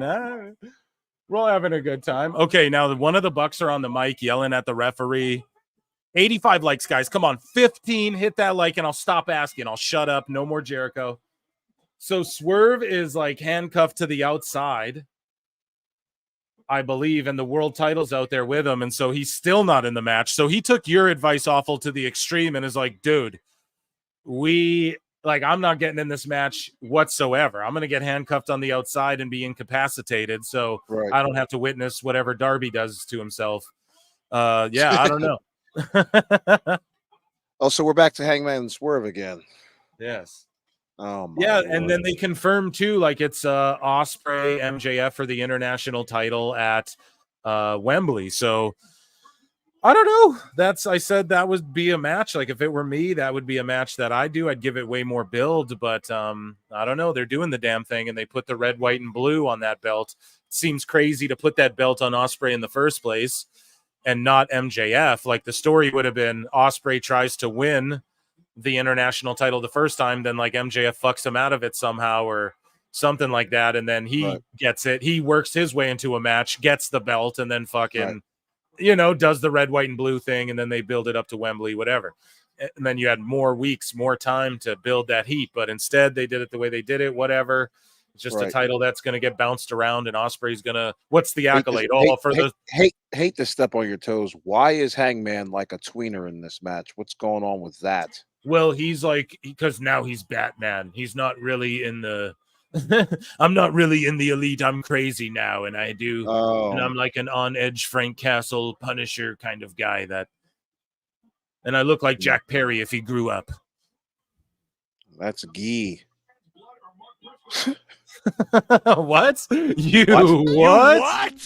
what? Oh my god. So I saw the the Britt Baker versus Sheeta match, Yeah. and with the run in from I guess Camille. Mm-hmm. Big What do you deal. think? Yeah, big deal. See, the thing is like there was no need for like, what's the purpose of Sasha aligning with Camille? Like, these things just happen in AEW, and it doesn't mean anything. Well, she's the ultimately. muscle for hire. type of- Okay. You should have had her behind Sasha Banks the entire time. then. Adam Page's new gimmick is redacted. Yeah. Oh shit! And then Neckbeards, what's up, buddy? Butterfly Cowboy. Everyone, go hit the like for Neckbeards, who's here. Like, come on now. Yeah. Shout out Neckbeards. Oh man. But like, you don't like the We idea are of like, offering hard hitting commentary right now. well, listen, you don't like the idea of Camille being like the hired muscle who for No. I got Mercedes. no Like that's what problem she with was in the- NWA. I don't like the fact that her debut was muddled or re-debut. In fact, Taz had a hard time even remembering her name when she came out. He was just like, that's a whatchamacallit. Oh my god. Yeah, did you hear that? You probably had it on silent, but yeah, that's where you fumbled. Who is this asshole? Is this Brandon Cutler? Who? What the fuck? Who is this? Oh boy. Did he get a big entrance with Pyro? No, dude. He's like, what the fuck is this? Oh, Could and you- then he could- ducked yeah, early could- on the Billy Gunn punch. Could And you then Jared- explain to everyone what you're watching, please? Yes, dude. I'm sorry. I'm sorry. Awful. So basically, Swerve's handcuffed on the outside. There's no hope. There's no escape. And then like Jeff Jarrett comes out with a guitar after he cut a brilliant promo earlier because that's what he's been doing. So Tony Khan's like, we'll just book everyone. And then so Jeff Jarrett comes out with a guitar, and then Brandon Cutler runs out dressed like, I guess a young buck, I guess like a rich dude. I haven't seen this guy in like 8 months. Where's he been?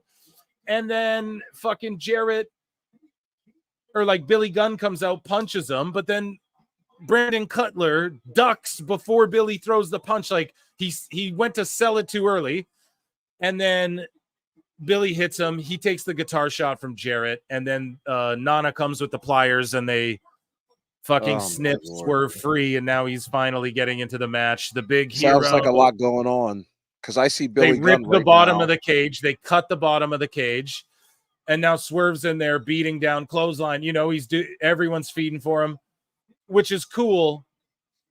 But goddamn, like, is he over like that? Like, the crowd's not really like, oh my God, Swerve's here to save the day. There's no hope Right. at Swerve. They didn't really build to that.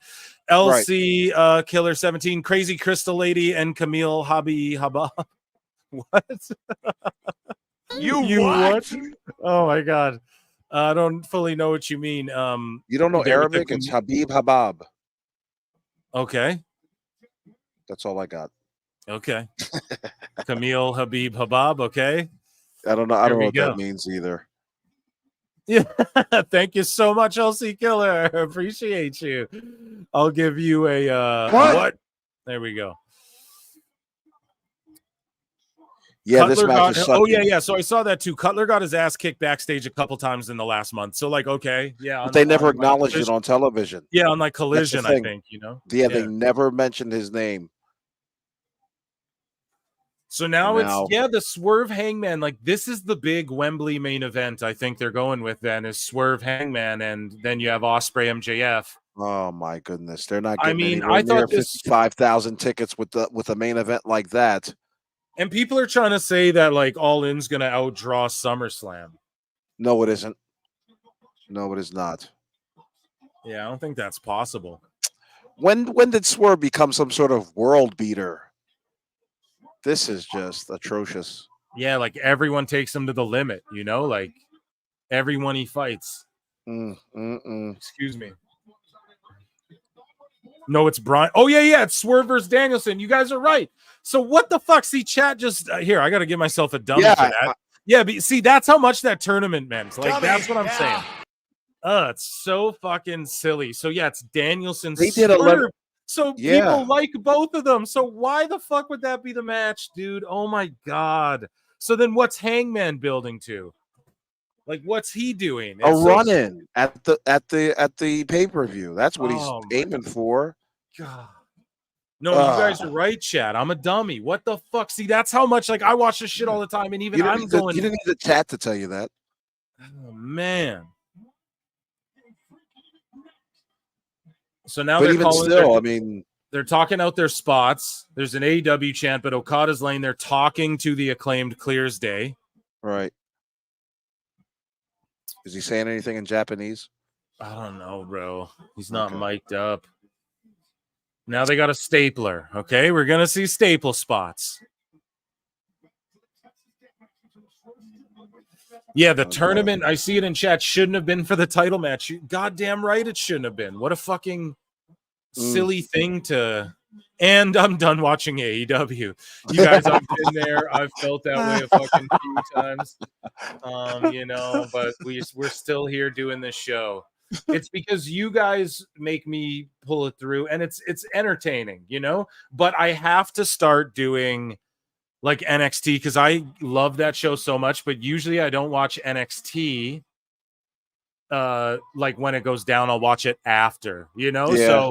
So that's my only thing. Like that's a day. Tuesdays I like to it's a day that I take for personal time or whatever. I might pop up over on Toonie Talk or whatever, but like what that's a day where you know, I might even, I was going to talk about that. I might start dropping some gaming shit on that day. You know, I just like to lax. And then typically I'll watch NXT like later, like late at night, you know, and I love that fucking show, but I got to start doing watch alongs for that. But guys, I'm going to be doing one for SummerSlam.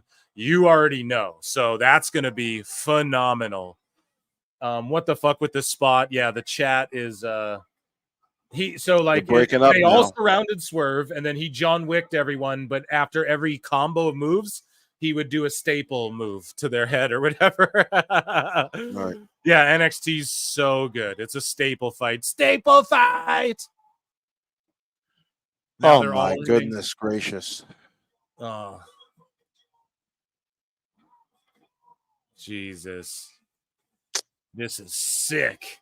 It's sick. Why is Swerve not fighting against these staplers? Damn. The crowd's super hot, though, man. I give them props for this. You know, I won't lie. Like, the beginning was good, and then this is like, this hasn't been, I've been pretty glued to the screen. Like, Awfuls had to be like, why don't you call the action, Phil? And I'm like, yeah, I'm kind of into but it is ridiculous. That's why. It's like watching as Jim Cornette would say, it's like watching two dogs fucking on the side of the road. Everybody pull over and watch. It doesn't mean it'll fucking draw. But you're breaking up again, Phil. Am I? I'm sorry, dude. Yeah, I'm sorry. What are you apologizing to me for? Get your act together. Yeah, you guys just let me know if I think it'll stop. I don't know what it is here. I'm getting I'm not plugged into the wall too. I'm on laptops right now.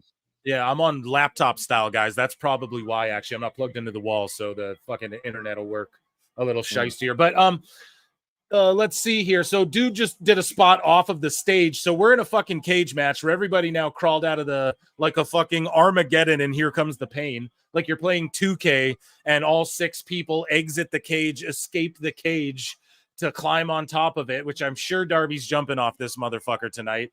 And we just saw someone get fly off the stage through a table. So now we're getting into the kooky crazy. It's no longer a War Games match. It's no longer a blood and guts. These guys left the cage. They're not worried about someone getting pinned in the ring. No. They're worried about setting tables up on the outside of the ring for what's going to happen on the outside of the ring. They're not worried about the Young Bucks right now aren't worried about what if we get pinned in the center of the ring because the pinfalls don't count anywhere. Actually, I don't know though, because didn't Claudio tap out on the top of the cage in the one Blood and Guts? So they always do this. Every Blood and Guts, they leave the cage. You know, it doesn't make it special. Like leave the cage in one of them. You know, so what's Darby going to do? Cough and drop off the fucking cage? Well, Guevara's done that before. Guevara's already did like the giant jump off the cage spots in AEW. So I don't know. I'm ranting and raving, but goddamn, I wish there was a little more psychology. We're just seeing dudes set up tables. Like, why don't we have something compelling going on in the ring while these fucking idiots are setting up tables? Go ahead, Awful. Yeah, during the commercial, they just did a gigantic spot, Page and Adam Page and Swerve, where they both went through a table off the stage during a commercial. Just so you know. So when you come back from commercial, this is picture in picture, by the way. So while you might have seen it in a little tiny screen on your television, it still happened, but it happened during a commercial. Terrible spot placement.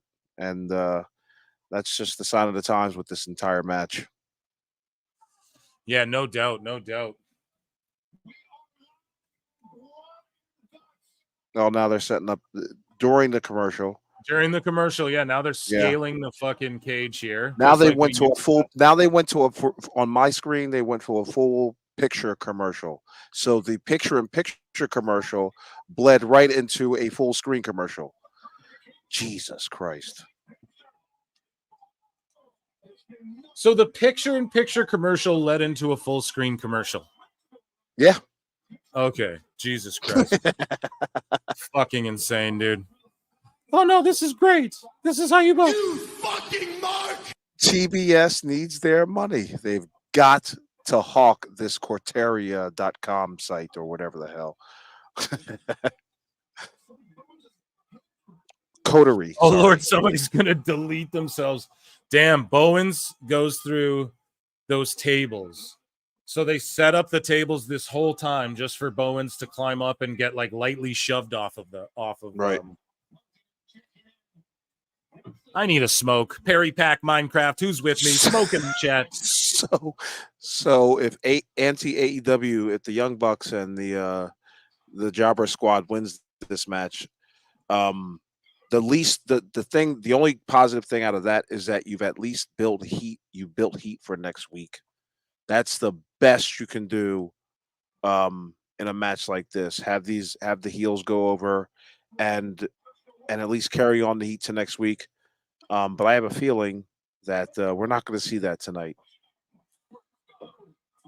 Why? What do you think the Elite need the heat or whatever? Overrun. Yeah, guys, we need a sound for the overrun. I don't know what to do.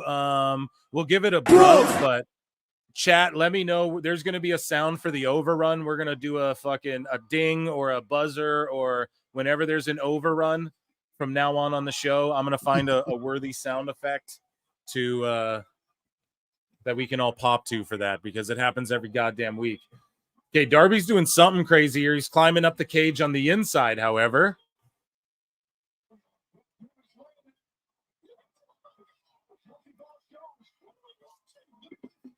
He's monkey bar jonesing across the fucking cage.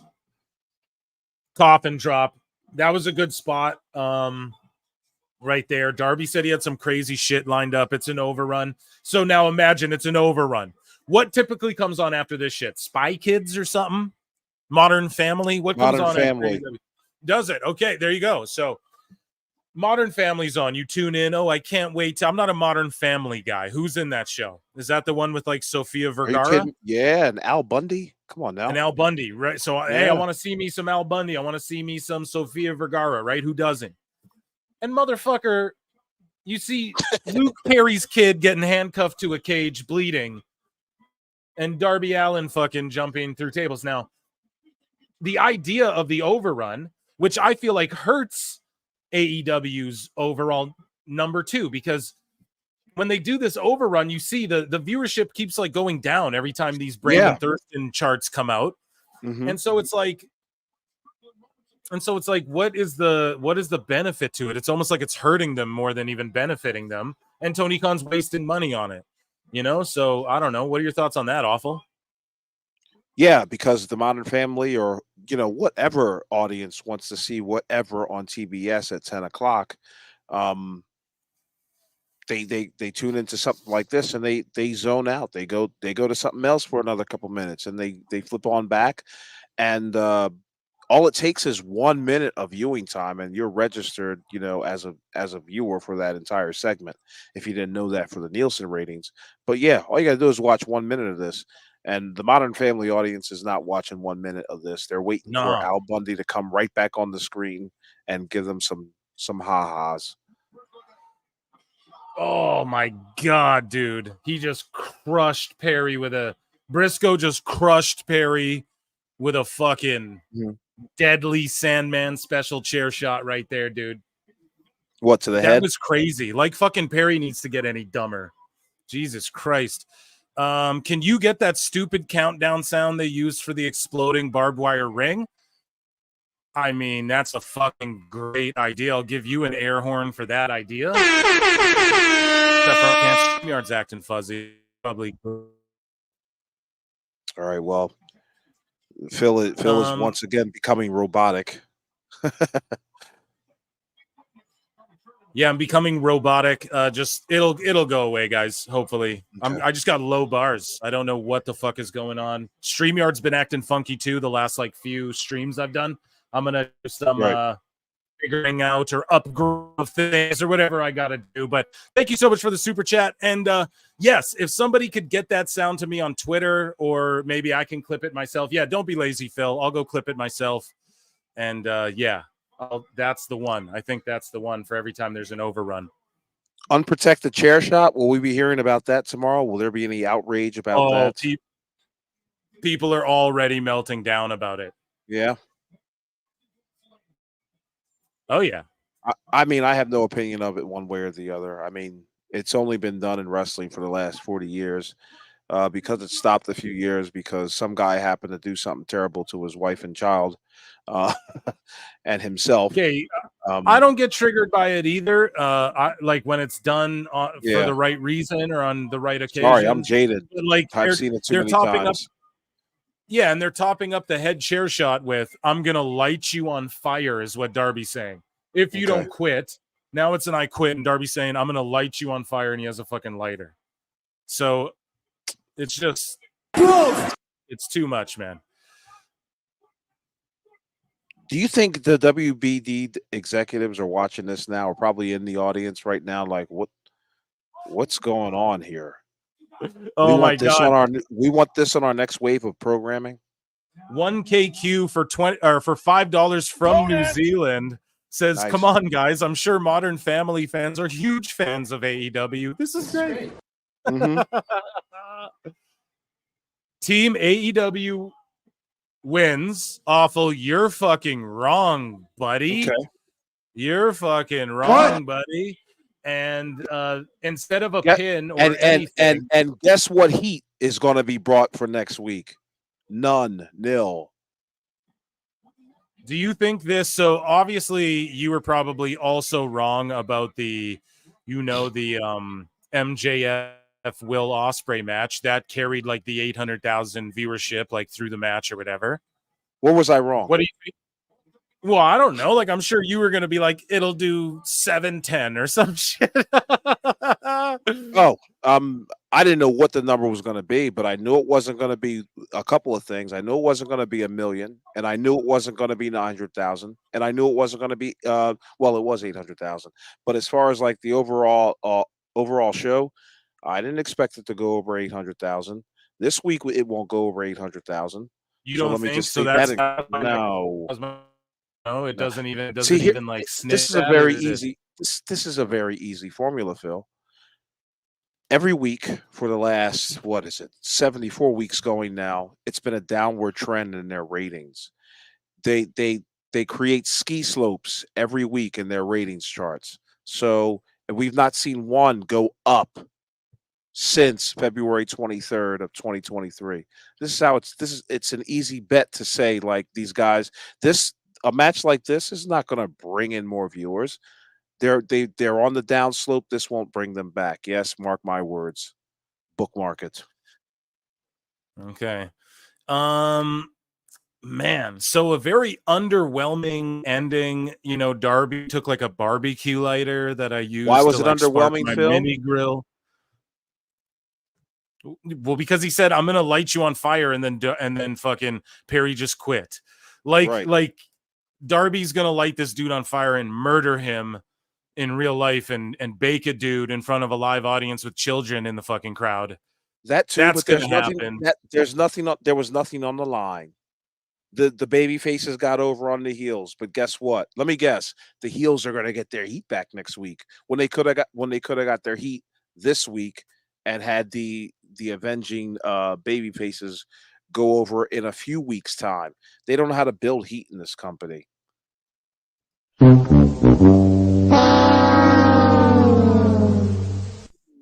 Yeah, that was pretty bad. I would definitely not watch that back, and that was such an underwhelming. I was waiting for something crazy. That's the thing; they've upped themselves so much, exploding super kicks and fucking Guevara Fire doing the torches yeah, and that's the coming thing. from the Dude. rafters. That's the point I was gonna make. Darby Allin comes out with like a little barbecue lighter, like I'd light my fucking little mini grill with, Yep. and he's gonna light Jack Perry on fire. Meanwhile, there's like videos of Darby fucking around with flamethrowers and stuff. Like, hasn't he done that stuff before? Why wouldn't Yeah. you like pull out a flamethrower and be like, "I'll do it"? You know, I'm crazy. Why didn't he just pull out a pack of matches at this point? Yeah, dude. Fucking two twigs, a flint, and fucking Yeah. start rubbing Right it. next to rubbing it right next to his ankle. Oh my god, that's need help, fucking guys. brutal. Yeah, I don't know, man. I'm not feeling that. I'm not feeling that event whatsoever. Guys, I got no rhyme or reason to the end of the show, so let's just react to some random film marks, bookmarks, and hang out for a little bit. Awful. Are you game for that or what? Yes, and just before we go into that, I'm predicting 798 for tomorrow's ratings prediction. 798. So hopefully Thurston ups them charts that you can then Photoshop and how do you do it? Do you make yours from scratch or what? How does that process go down? That's credit to AEW Disciplinary Committee. He does all the work on that and all the research on that. We've taken Baldy's advice and have produced our own charts. So yeah, look for it tomorrow because it will be out there and it will be better designed and more widely available than what Brandon Thurston is going to give to you. Jesus Christ, what are you making it 3D? It'll be a fucking hologram graphic or what? It'll be 4D. It'll tell you next week's ratings as well. Yeah. Oh shit. So I just got random guys. I'm sure Dave's in here. We got some film marks, bookmarks. We're just gonna breeze through some. Yeah, let's do it. So Elijah Holyfield, son of boxer Evander Holyfield, is set to attend the WWE tryouts during SummerSlam week. What do you think about that? Again, the next in line program is obviously working. And of course, it's something that Tony Khan had the idea of doing, should have had the idea of doing, had a head start in doing it, but didn't make it happen. And the WWE came in and swooped up that idea of, yeah, let's get gymnasts, let's get golfers, let's get let's get boxers' kids and try to train them to become professional wrestlers. It's genius. Yeah, I came up with the whole idea. DJ Wavy D for $2. Thank you so much, man. I'm gonna give you a Conan. Tony Khan wants a new TV deal, threatens murder on live TV. Threatens to fucking burn a celebrity's kid on live television. With the pair of scissors, the stabbing of the forehead. Oh my goodness, so much. And it's just all forgettable because they'll just do an anarchy in the arena at fucking they'll do a stadium stampede at All In, and we'll see another exploding boot or whatever, and it won't matter. Oh man, thank you so much for that scissor company advertisement. What would that be like? Bic? Who owns scissors? I wonder if Big Scissors are watching AEW and they're like, we got something with these guys. So Adam Pearce unblocked PWT. Yeah. And shout out Adam Pearce. He obviously listens in because Well, my old co-host would I'll read it here. My old co-host would trash him. I got blocked. I started heavily pleading my case on my show the last few months. I get unblocked. I bet it's all the flute playing. Punk. Yeah, so, You groveled at the feet of Adam Pearce to get unblocked. Yeah. Well, no, I was just like, dude, it's bullshit. I didn't even talk no shit. You know what I mean? Like, I didn't say nothing. Here's Drew Mac. Your show. People represent you on your show, and you're like, oh no. I know. No, it was him. Yeah. You ain't hype for $10. Thank you so much, dude. You get a fucking Don DeMarco. You ain't hype. That's how I say your name every time, dude. Every fucking time. Blood and Guts was a great bloody spot fest. One thing it's just the fact it's called Blood and Guts never sat right with me. I always thought that was right. Corny, but only thing that's disappointing was the fact this was on free TV. Do you think like they should have saved this for a pay-per-view? Probably. Hey, I think that would have been the way to do it. But then again, I just think like Tony. Not when your contract is on the line. Yeah, dude, exactly. Like, what is he trying? If I'm him, I'm trying to through everything. Yeah, dude. If I'm him, I'm trying to get my pay-per-views all like on a streaming thing, like Peacock. Like I'm not even trying to even play that game anymore. So, yeah, I don't know. I agree with you. The only thing disappointing, I wouldn't say that finish was flat as fuck. And if that was on a pay-per-view, people would have rioted. And I don't know. Awful. Your thoughts, man. Your thoughts. Was it a great bloody spot fest? I think that's a good way to sum it up, you know? Yeah. What more can be said about the match except for the fact that it didn't lead to anything. The baby faces went over, and now what? Now what? Yeah. What comes after this?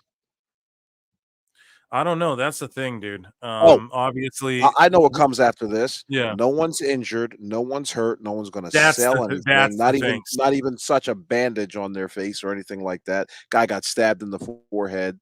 You know. No, but for a shoot too, though, awful. They are going to Wembley. Like it seemed like they tried to keep everyone healthy. Why the fuck didn't they just do this at Wembley? I don't get it. But yeah, because you got to write a few weeks of television for that to happen, and that's what Tony's not doing. Yeah, he's not writing for the future. He's writing.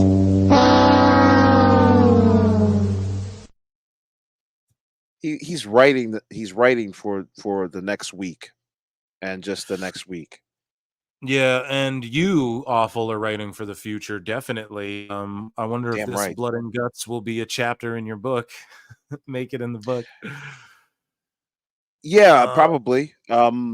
If it has any sort of consequence, or excuse me, any sort of bearing on anything that happens in a grander scope of things, but yeah, matches like this will be like light footnotes. You know what I mean? Bigger picture at play here. Yeah, James Gonzalez says chat went silent after that horrible ending, and then there's another one like who won? I spaced out. Okay. Oh shit. So here's Drew though, spitting venom at Drew McIntyre WWE. I ain't ever had to put in. So this is a quote quoting CM Punk. I ain't ever had to put another man's name on a shirt to sell it. Aging as well as quote, hey Colt Cabana, how you doing? Oh my god. And then it's CM Punk's new shirt says Clobber McIntyre Punk. And I don't know, dude. That's venom. I like that. I like that they're willing to go there. Who's wearing that shirt outside?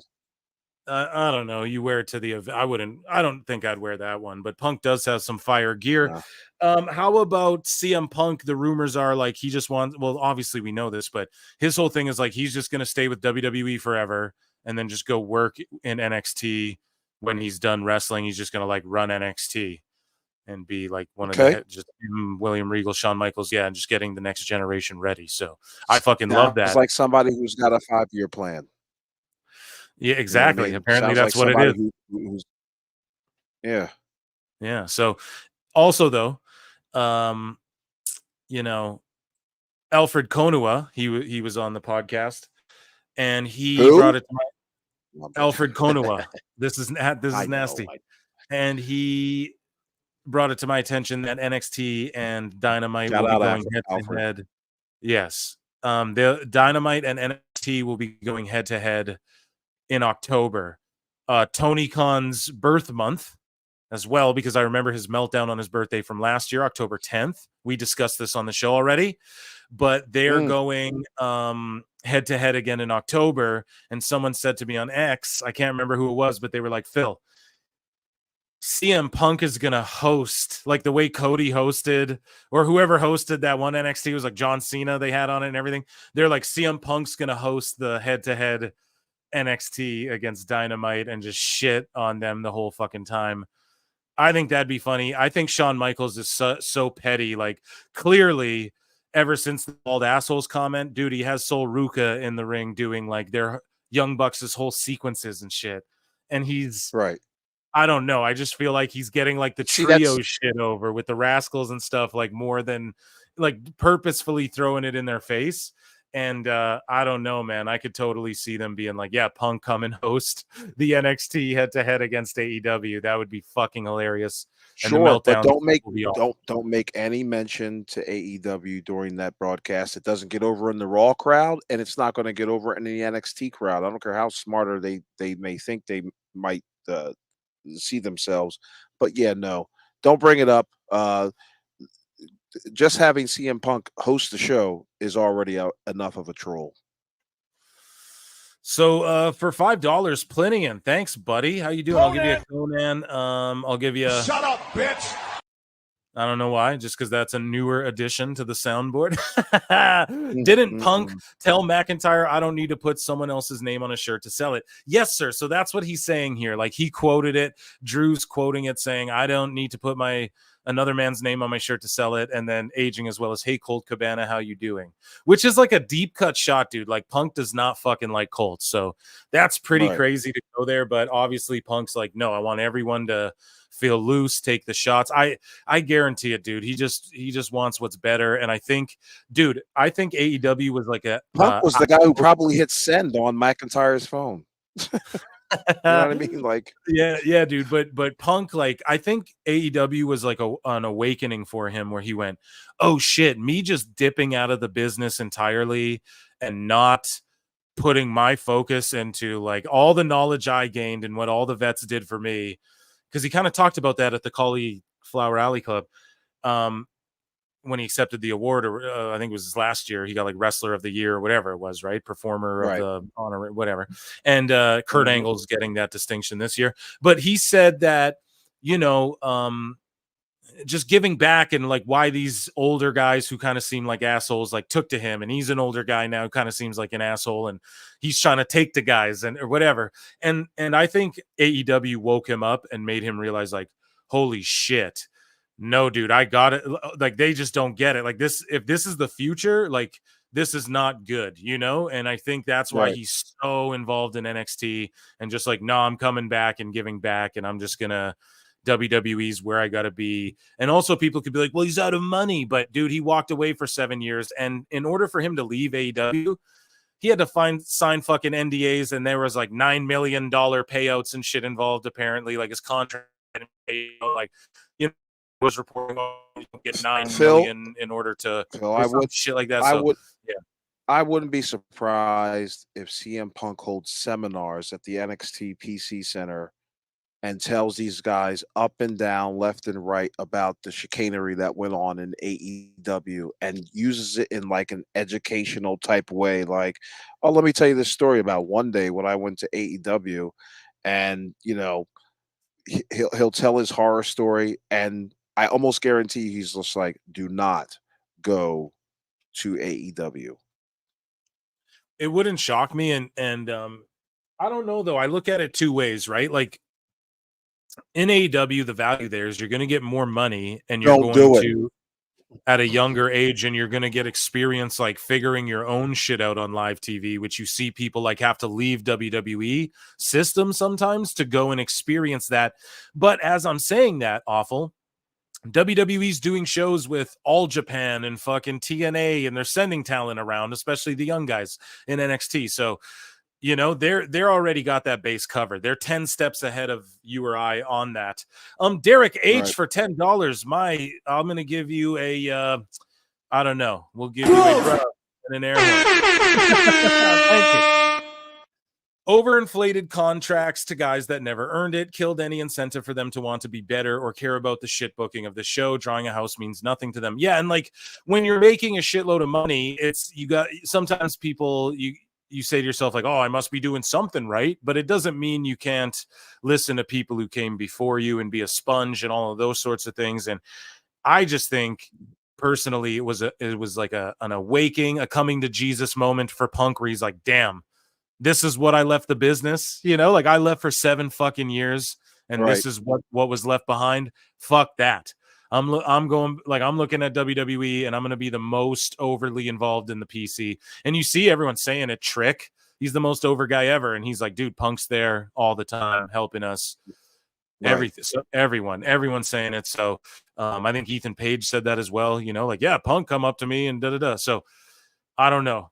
You love to see it. And I love the new direction of WWE. And I think that, just that coming to Jesus moment happens to a lot of, and some people, like, let's say you're Dean Malenko. Love Dean Malenko. He's not going to leave AEW because of that.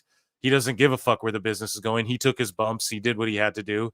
And he's old enough to where, yes, pay him a shitload of money. And any vet as well, I always put it over. I always feel the need to defend myself because people, oh, you're hating? No. Like, go get your money from Tony Khan for sure.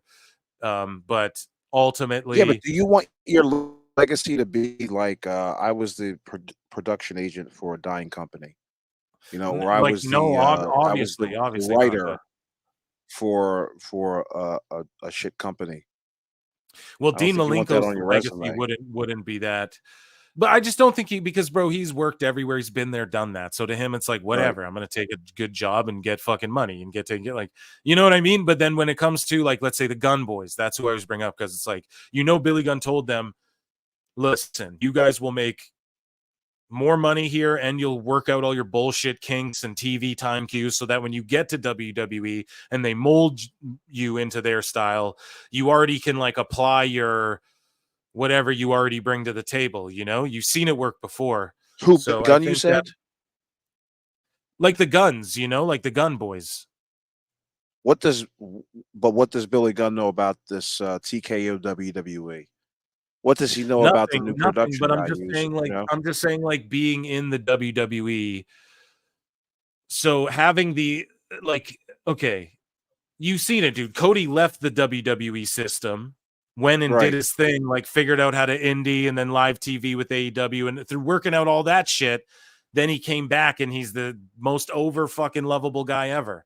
I feel like there's something to be said for people who maybe you're young, but you have this opportunity to get on live TV every week and you take it and then you work out these kinks so that when you do go to get molded by the WWE system, because let's be honest, it's fucking more the same than it was, you know, like the creative's vastly different and the openness to working with other people and stuff, all of these sorts of the laxness of like what you can and can't say, that's all changed, obviously, for the better.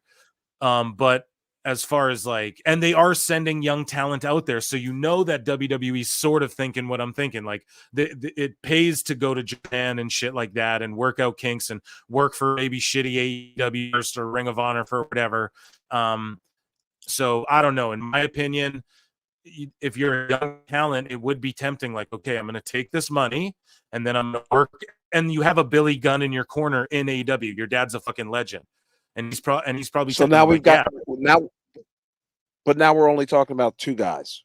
You know what I mean? What about the rest of the roster?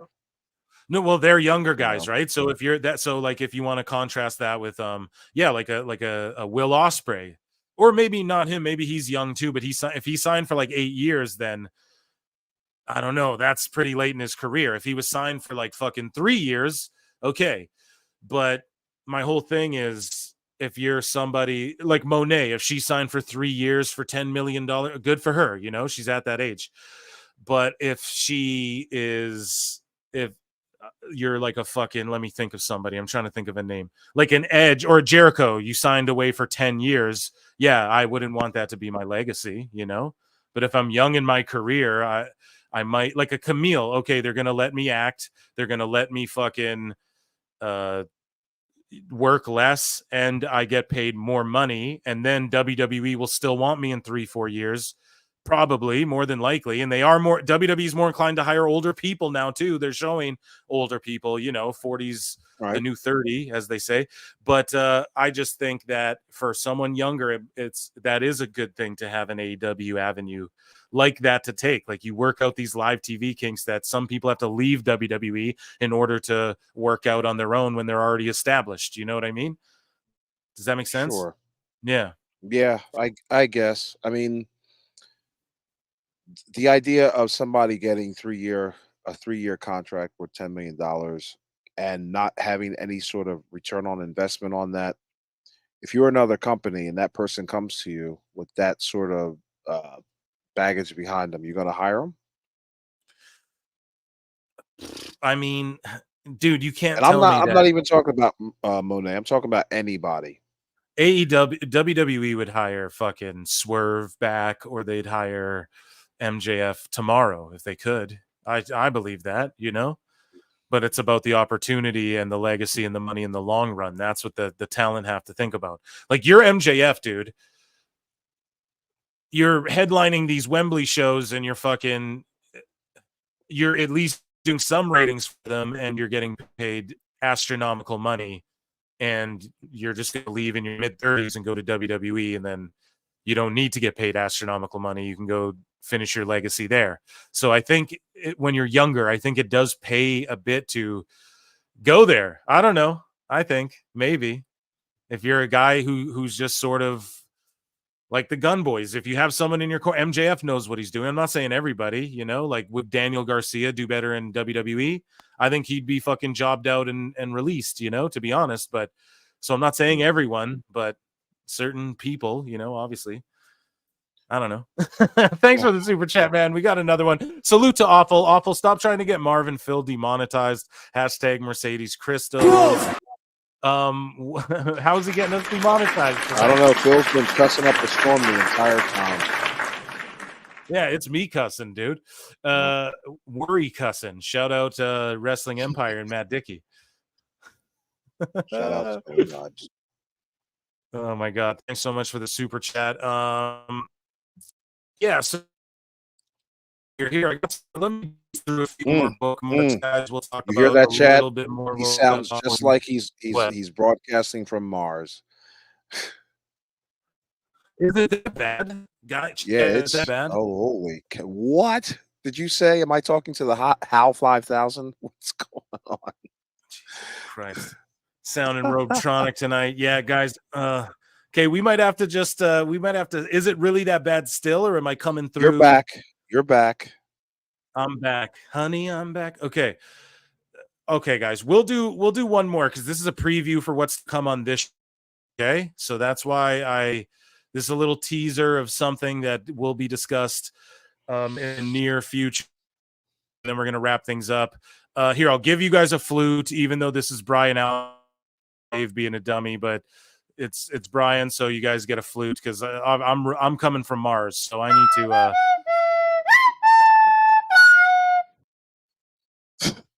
So Dalton Castle, who was legitimately knocked out during his recent AEW match against Roderick Strong, reportedly suffered a separate injury in the same match, which is actually what led to him being ruled out for the rest of the year.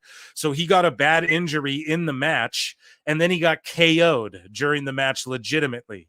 Dalton Castle, so this is Brian Alvarez, says Dalton Castle, the reason that he's out for the rest of the year is that he suffered a different injury in that match and needs surgery. Just terrible. So it was not a result of the knockout, although he did get knocked out. So apparently they checked him out, and even though he was knocked unconscious, they did not diagnose him with a concussion. Oh my god. I can't believe that. Anyways, but he did suffer a different injury. and but he did suffer a different injury. So that's why he's going to be out for the rest of the year. So it wasn't a broken orbital bone or a bad concussion or anything like that. It was something completely unrelated to the flying knee, but he was knocked out though, legit. So like, no, it's not a concussion or anything bad like that. He was just knocked unconscious. Oh my God, dude, that did deserve a flute. Holy shit. Awful. What are your thoughts on that? So this guy comes back. He wrestles for a couple weeks, and now he's out for the entire year because Roderick Strong is unsafe. Well, I wouldn't say Roderick Strong's unsafe, but basically what this is a preview of What would you say? Well, I don't know, man. Fucking, I would say if anything, okay, what's Roderick Strong's history of knocking people unconscious? And he's a good fucking hand. Did I man. say He's been anything around the about a block. history? He injured a guy in this match. He's Right. So is unsafe. that enough to say he's blanket unsafe, or that just something happened in the Well, he match? was unsafe in this match, wasn't he? I mean, dude, wrestling is unsafe in general. So that's like, just to be like Roderick Strong is unsafe. I just feel like, I don't know, something went awry, you know? I said what I said. Okay, fair enough. Dude, Awful's not in a mood tonight. Come on, bro. I'm trying to pick at shit. He ain't trying. Here we go. He's not taking the bait tonight, folks. Oh, come on now, Awful. That's not very fair. Trying to do a show here. No, but listen. Dalton Castle, the reason it also relates to this show is that, the boys reached out to me again, and I don't want to fucking be stooging all this stuff, but they're actually going to come here and they're going to talk about a lot of stuff. They're like, we're preparing, we're getting shit together. So I don't know what it is. They have a whole cold case file or whatever. I don't know what's going on, but basically, Dalton was, they were saying, like, they don't really fuck with him either. And they're going to get into it all. I don't know. I'll let them do it. And but yeah, so and then he's injured. This horrible news happens, and I'm like, damn, so it was quite the week for me, just hearing like, I don't know, that maybe he's might not be the best dude or something. I don't know. We'll talk to them about it soon in the near future, I promise you guys. But and they know firsthand, like I always say, the horse's mouth. Don't listen to what I'm saying. I'm just an asshole jester. But then this horrible injury happened, and I'm just hoping he recovers and gets back. Who knows what this other injury is, but it's like Awful said, you give it the 48 hours it's been, or the 72 hours. It's been 14. Yeah. We don't know for sure. So yeah, I say give it a day or two and then we'll know. But just if someone legit got knocked out though, and just to be like, well, it wasn't anything bad, it's a concussion. Right. Or wasn't a concussion, that's fucking ridiculous. It's a concussion. Okay. That's fucking stupid to say that. And so it was this guy and Sky Blue also injured in her match. Right. Oh, thank you for bringing that up. So You're Sky welcome. Blue, also she's killing it in the fashion industry. Okay, modeling, swimwear, doing all this crazy. Do not look up that name on X, by the way. Don't do it. Oh, You what? Yeah, the sickos. Oh man. So she's killing it though, and then she comes back, returns. I think they roll out new music for her and all this stuff, a new look. She's not all spooky anymore, and someone dives and breaks her fucking leg really badly, and she's like her first return match in how long? I think maybe she had one before it, like the week before and the taping before, but yeah, she like snaps her leg and is cooked. So I hope she recovers as well. And what a goddamn shame. There's ways that girl could be used to make your company money, instead of literally she's doing thumbtack spots, barbed wire, breaking her leg off dives. What the fuck? She doesn't need to do that. So and then now she can't model. The female talent in AEW is really one-dimensional. I'm starting to realize like there's not layers to any of them. They were at once we thought that Timeless Stony Storm was going to have like a layered character. It's gone right back. Well, I mean, I guess her second layer is now she's angry at Mariah May. Monet has got and now Mariah May is like she's not multifaceted. Yeah, I mean, it's just not working for any of them. They're all one note talent. Damn, harsh words. Even like a Ruby Soho. Yeah, What's her? I mean, what's she known for? You know, what's her gimmick? She has that song, that Rancid song is Well, there she's named after you that. go. Awful ain't to Okay, having none of my bullshit tonight, none of my No. trolling. AEW let us down. Awful. You can at least give us some verbal blood and guts. Yeah. Oh my goodness. I gotta say, I usually, that we'll save that for like tonight's show didn't impress me at all, and it's more the same. It's almost starting to get boring at this point, railing You're right. about the same. Now I'm on the type time where it's just like, yeah, they've got terrible lighting, and Right. you know what I mean? But Like, I'm there's already doing not that, so bro. yeah, there's not much to. We're just waiting for the deal to be made on Tubi or the Weather Channel, and then we'll take things from there. God, you're so vicious, dude. I think they stay on WBD, and it's just they just don't Really? get a lot of money. And then Tony, yeah, like I think they stay What's with. your length of time? I For don't how fucking long? know. See, that's where Dose needs to be here. Like, I'm not a dude who's like, oh, well, I think it'll be in 3 months. I have no fucking clue. I don't know how these level of deals work or whatever. But I just think I think it they'll. was a take it or leave it deal. The Olympics is going to be, So then why haven't they like that's left it? going to be. Why the fuck haven't they left it and started looking elsewhere? And Tony Khan start hyping up. Oh, we're looking at this place. It's great.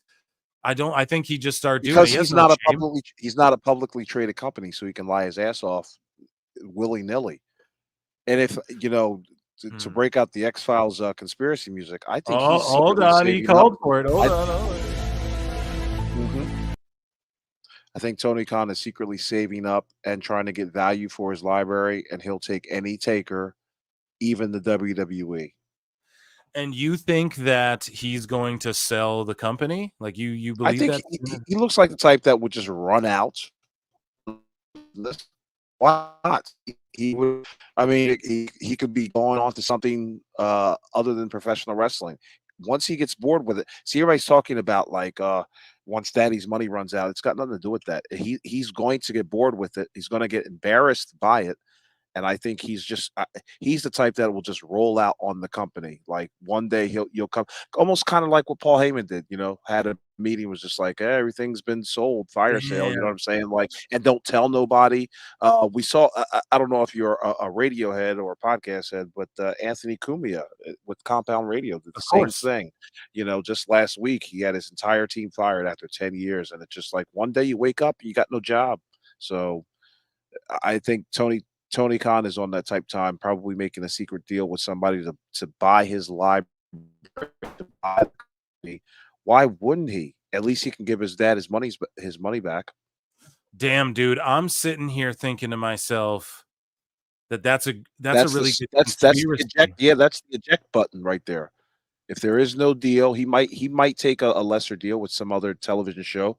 But if he takes that deal with a lesser television show, it's not making any money. Eject. People are saying right now NBA is officially going to Amazon, so now maybe they do get that 100 milli.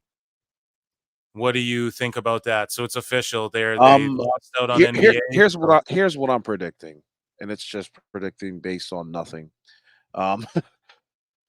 They get, if anything, if they're with WBD, they're there for another year. Like, I think Zaslav and the executives probably give him another 12 months, but they're not giving him anything more than 2 years, because again, they could throw Dynamite out the window and put Big Bang Theory on there and wouldn't even mind. You know what I mean? Like, it's not WDB is not a charity case for AEW. They don't have to do anything. So you don't think they'd shill out 100 milli just to keep that, like 600 to 800,000 live viewers every Wednesday night to be number 2 in cable?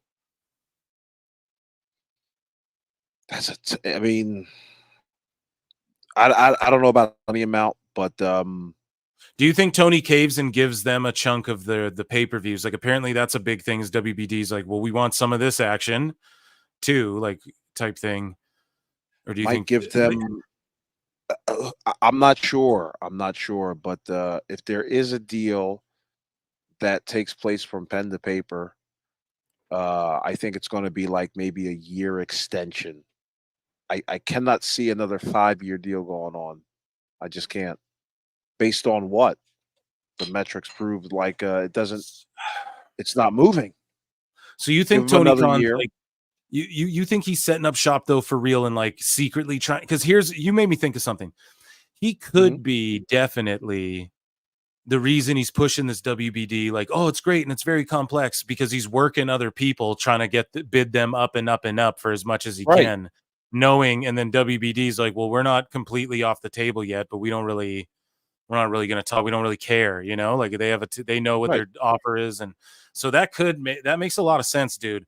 I wouldn't be shocked if you're right about that, but him just to up and sell to WWE, I don't know if Or to anybody who will give him the money.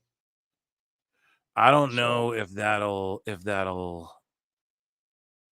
Do you think that happens? Like, how that would be crazy if they absorb. I could totally see WWE just absorbing AEW though, which would be nuts. And then that's when taking you their put library. Shane McMahon, yeah, And some of their contracts, and then you put Shane McMahon in charge of it and do the invasion angle. Yeah, right. AEW is on HBO overseas. I agree with Awful about the short-term deal. Yeah. Yeah, I think that's the hang up. Like, I think Tony wants 3 years. And I wouldn't I hate to say this, but I wouldn't be at all surprised if he's just like, listen, we've got a couple of Twitter accounts saying that I'm not going to last till 2027. Could you make a could you make a deal where I could at least last till 2028 and shut some of these people up?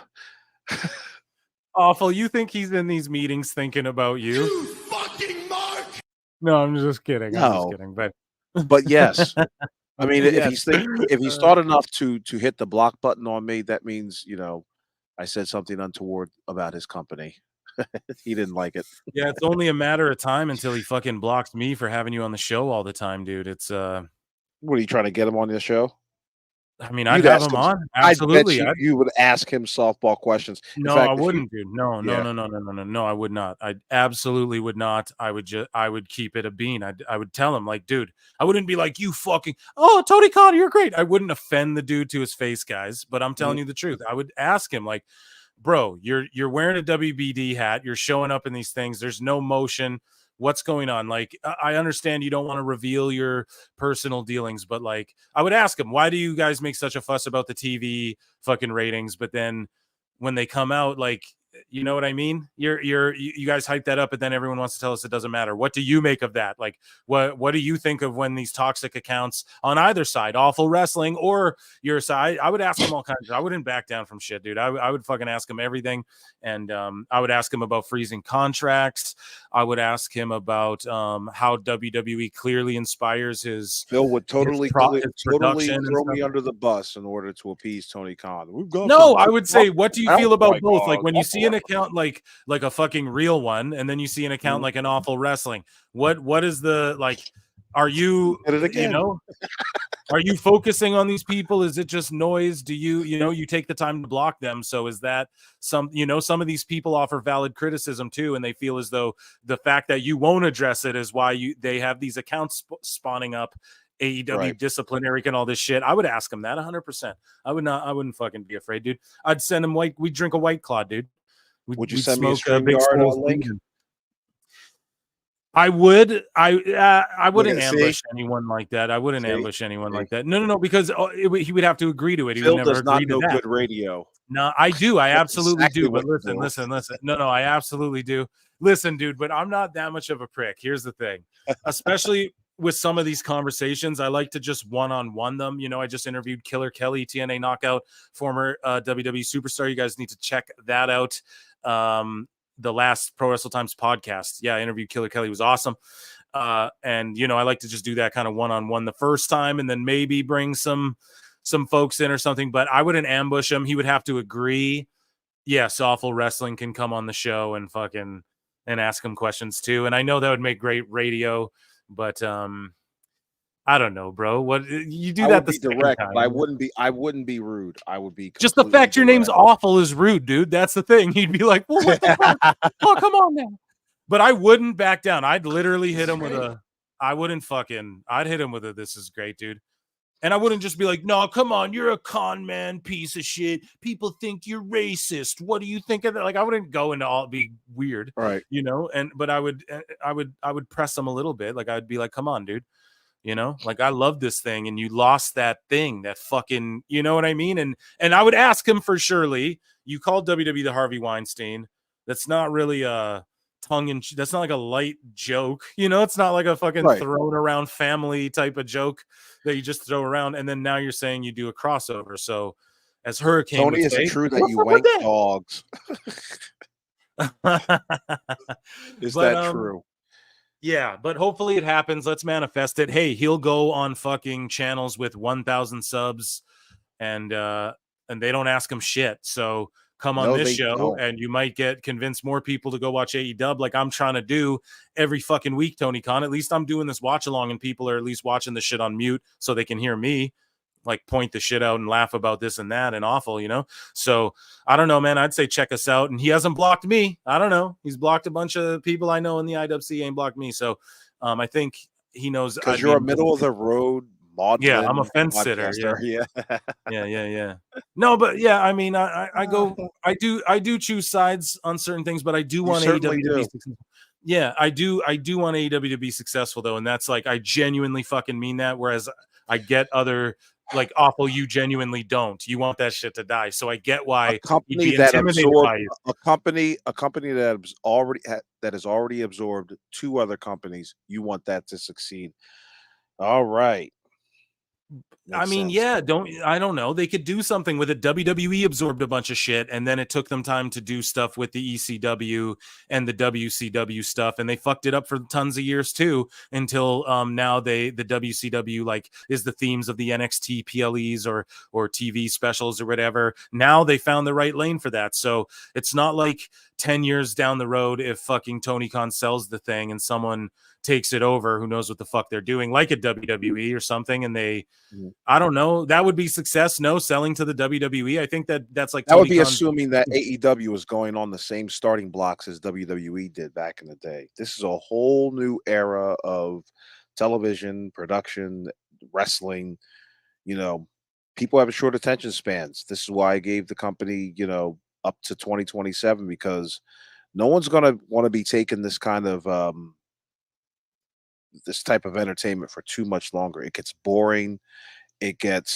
Now people have just grown apathetic to it. The people that showed up the people that showed up last week to generate their ratings were the same people that were always there. It's just that they've got less people being there.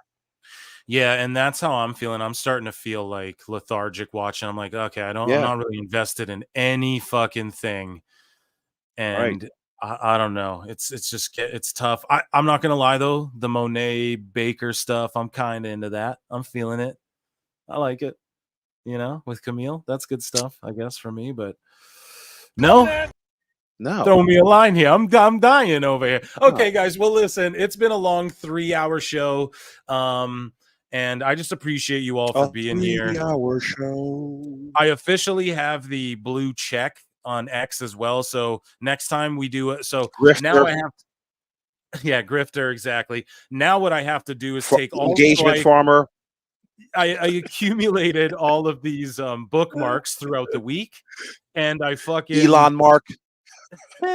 And I when you get the bookmarks, like then you have to individually put them all into folders. So I got to do that for the next show. It'll be like that. You guys will see it'll be way more smooth, and all the segments will work a lot more, a lot more smooth and fraud. Yeah. And people are now going to say that your boy is engagement farming and doing a real one and just saying my opinions for clicks. But I don't know. That's not the case. And if I do make money from Twitter, It's awesome. I don't really know how that works at all. And if that works, awesome. And if it does really extend, like awful, you got like fucking almost 10,000 followers, and it's like if tell the your blue friends, check does everybody. help expand the reach, and I do start getting the show out there to more people, well, that's cool. Then I'll take that. So I don't know. I waited for so long. I've proven myself to where I don't need to listen to you motherfuckers. I'm not clout farming. I'm not a clout zombie. So yeah, I don't know. Just check me out on Twitter at Pro Wrestle Times. Check me out. The replay for this show is gonna premiere right after this ends check mark here on youtube.com/ at Pro Wrestle Times. My mic was fucking up tonight or whatever connection. Sorry about that, guys. I was sounding a little Robetronic. And yeah, awful wrestling. Oh, over at Pro Wrestle Clips as well. Please, guys, go and watch my interview with Killer Kelly if you haven't. And also check out the clips that are dropping, and I'm gonna pop on for like an hour with you guys tomorrow for a member show before I go to a early showing of Deadpool Wolverine, which is fucking badass. I'll let you guys know how that is. Maybe I could jump on for an hour after and then spoil the movie for you guys. You guys want that? Real quickly, what do you think of the trailers? Fucking amazing, I gotta be honest. And I'm so awful. We got to do a fucking show. You should come on the members only show and we should just talk fucking MCU or something, because dude, I'm telling you, when I tell you that I have 50,000 words written of notes for my second viewing through the entire MCU, the good, the bad, and the ugly, man. I write notes through the whole shit. I'm such a mark for this stuff. How bad it's fallen off, and then how good this Deadpool trailer fucking looks makes me happy inside. You know what I mean? Right. Yeah, and after this, I don't know. I just hope this isn't one of those things where it's just like the movie is not that great, but because it's something just out of the realm of what we've seen from Marvel for the last 2 years, 3 years, it's just like, oh my God, it was great. But then 5 years from now, we look back on it, it's just like, the movie was just okay. Well, Feige bowed the knee, and he's reaching to, I don't know if this is out there, but yeah, he fucking bowed the knee, and he's reaching to the Russos, and he needs them to come back. He wants them to come do the new Avengers. But whatever, this ain't MCU talk. This is Grabs talk. And awful, let the good folks know where they can find you and just what you got going on in life, my good friend. Well, you already know where to find me on X, AEW FUL Wrestling. And also on Toonie Talk Wrestling, 8 p.m. Tuesdays. Next week, we've got a big show lined up. And because Marv won't be there, so it's going to be quite the zoo. Oh, wow. Marv is not going to be there. So you guys are, hey, if you guys need a real host, you know where to find me, awful. But no, I love you guys, man. I'll come pop in, though, if you guys want me, for sure. If he's not going to be there, too, and you need an extra mic or something, man, right. I'll get live. Me personally, I don't want you. Yeah, exactly. Yeah, awful's the reason I ain't been on the past few weeks, guys. Let me tell you. But but yeah, awful. And now awful doesn't want to bite on my bait and talk bullshit now that he's got almost 10,000 fucking Twitter followers. He's like, man, I'm too big time for this shit. Are you kidding me? Are you kidding me? How dare you put that out there in the Twitter sphere and YouTube sphere or whatever? I'm shocked. I'm just as shocked as you are, my friend. Thank you, everybody. Yes, awful. It's always a pleasure, and I'll DM you, and yeah, we'll sort some shit, and yeah, I want to chat more Marvel shit with you and talk like Squid Game and stuff like that with you, bro. It's coming back. Okay. So there are 1,000 other movies that we could talk about as well. For sure, not just the MCU. I'm really not I want to use the G word, so I won't. Oh, come on, this guy. Yeah, quit trying to demonize. Oh, that's what you guys are talking about. Come on now. No, I'm not that big of a geek for Marvel, so. I trust me. After I was all in right up to Infinity War and Endgame. After that, yeah, I mean, my attention span went off the cliff for Marvel. That's what I hope fucking Deadpool does. Okay, this last thing, and then I'm gonna. I hope Deadpool fucking brings it back to like the snap of like that moment, and then explain how like what we've been watching is some bullshit ass other kooky fucking timeline. And that right there, Phil, is what will make the movie go from great to just okay. That's what I'm saying. Like, don't do too much of that, because Oh, dude, they're already doing it. They got Lady Yeah. Deadpool. They got Sabretooths. They got fucking. Mm. They got multiple Wolverines and shit, dude. They got everything apparently. So I don't know, man. Like, in the last trailer, Blake Lively, Ryan Reynolds' like IRL wife, I believe. She plays like the female version of him, which they've done in the comics. I don't know, Awful. This is supposed to be goddamn wrestling. So, anyways, Right. Awful. Let's link up tomorrow, maybe, or something like that. Before I head to the movie, or maybe after. I don't think it comes out till Friday, but I get to see it early, which is a bonus, a perk of being in the biz a little bit there, Awful. So I'll let you know how I'm it is. gonna try to get on the pirate ship for it. Yeah, here, I'll do my cam. I'll let you know where I upload my cam version. Yeah. Send it to me through Twitter. Great. Okay. Thank you all. Round of applause for the chat. Round of applause for Awful. And Thank you, guys. thank you all for being here. I appreciate you so much. Make sure you hit the like and subscribe if you haven't. And yeah, I'll catch you in the upside down. Peace. Bye.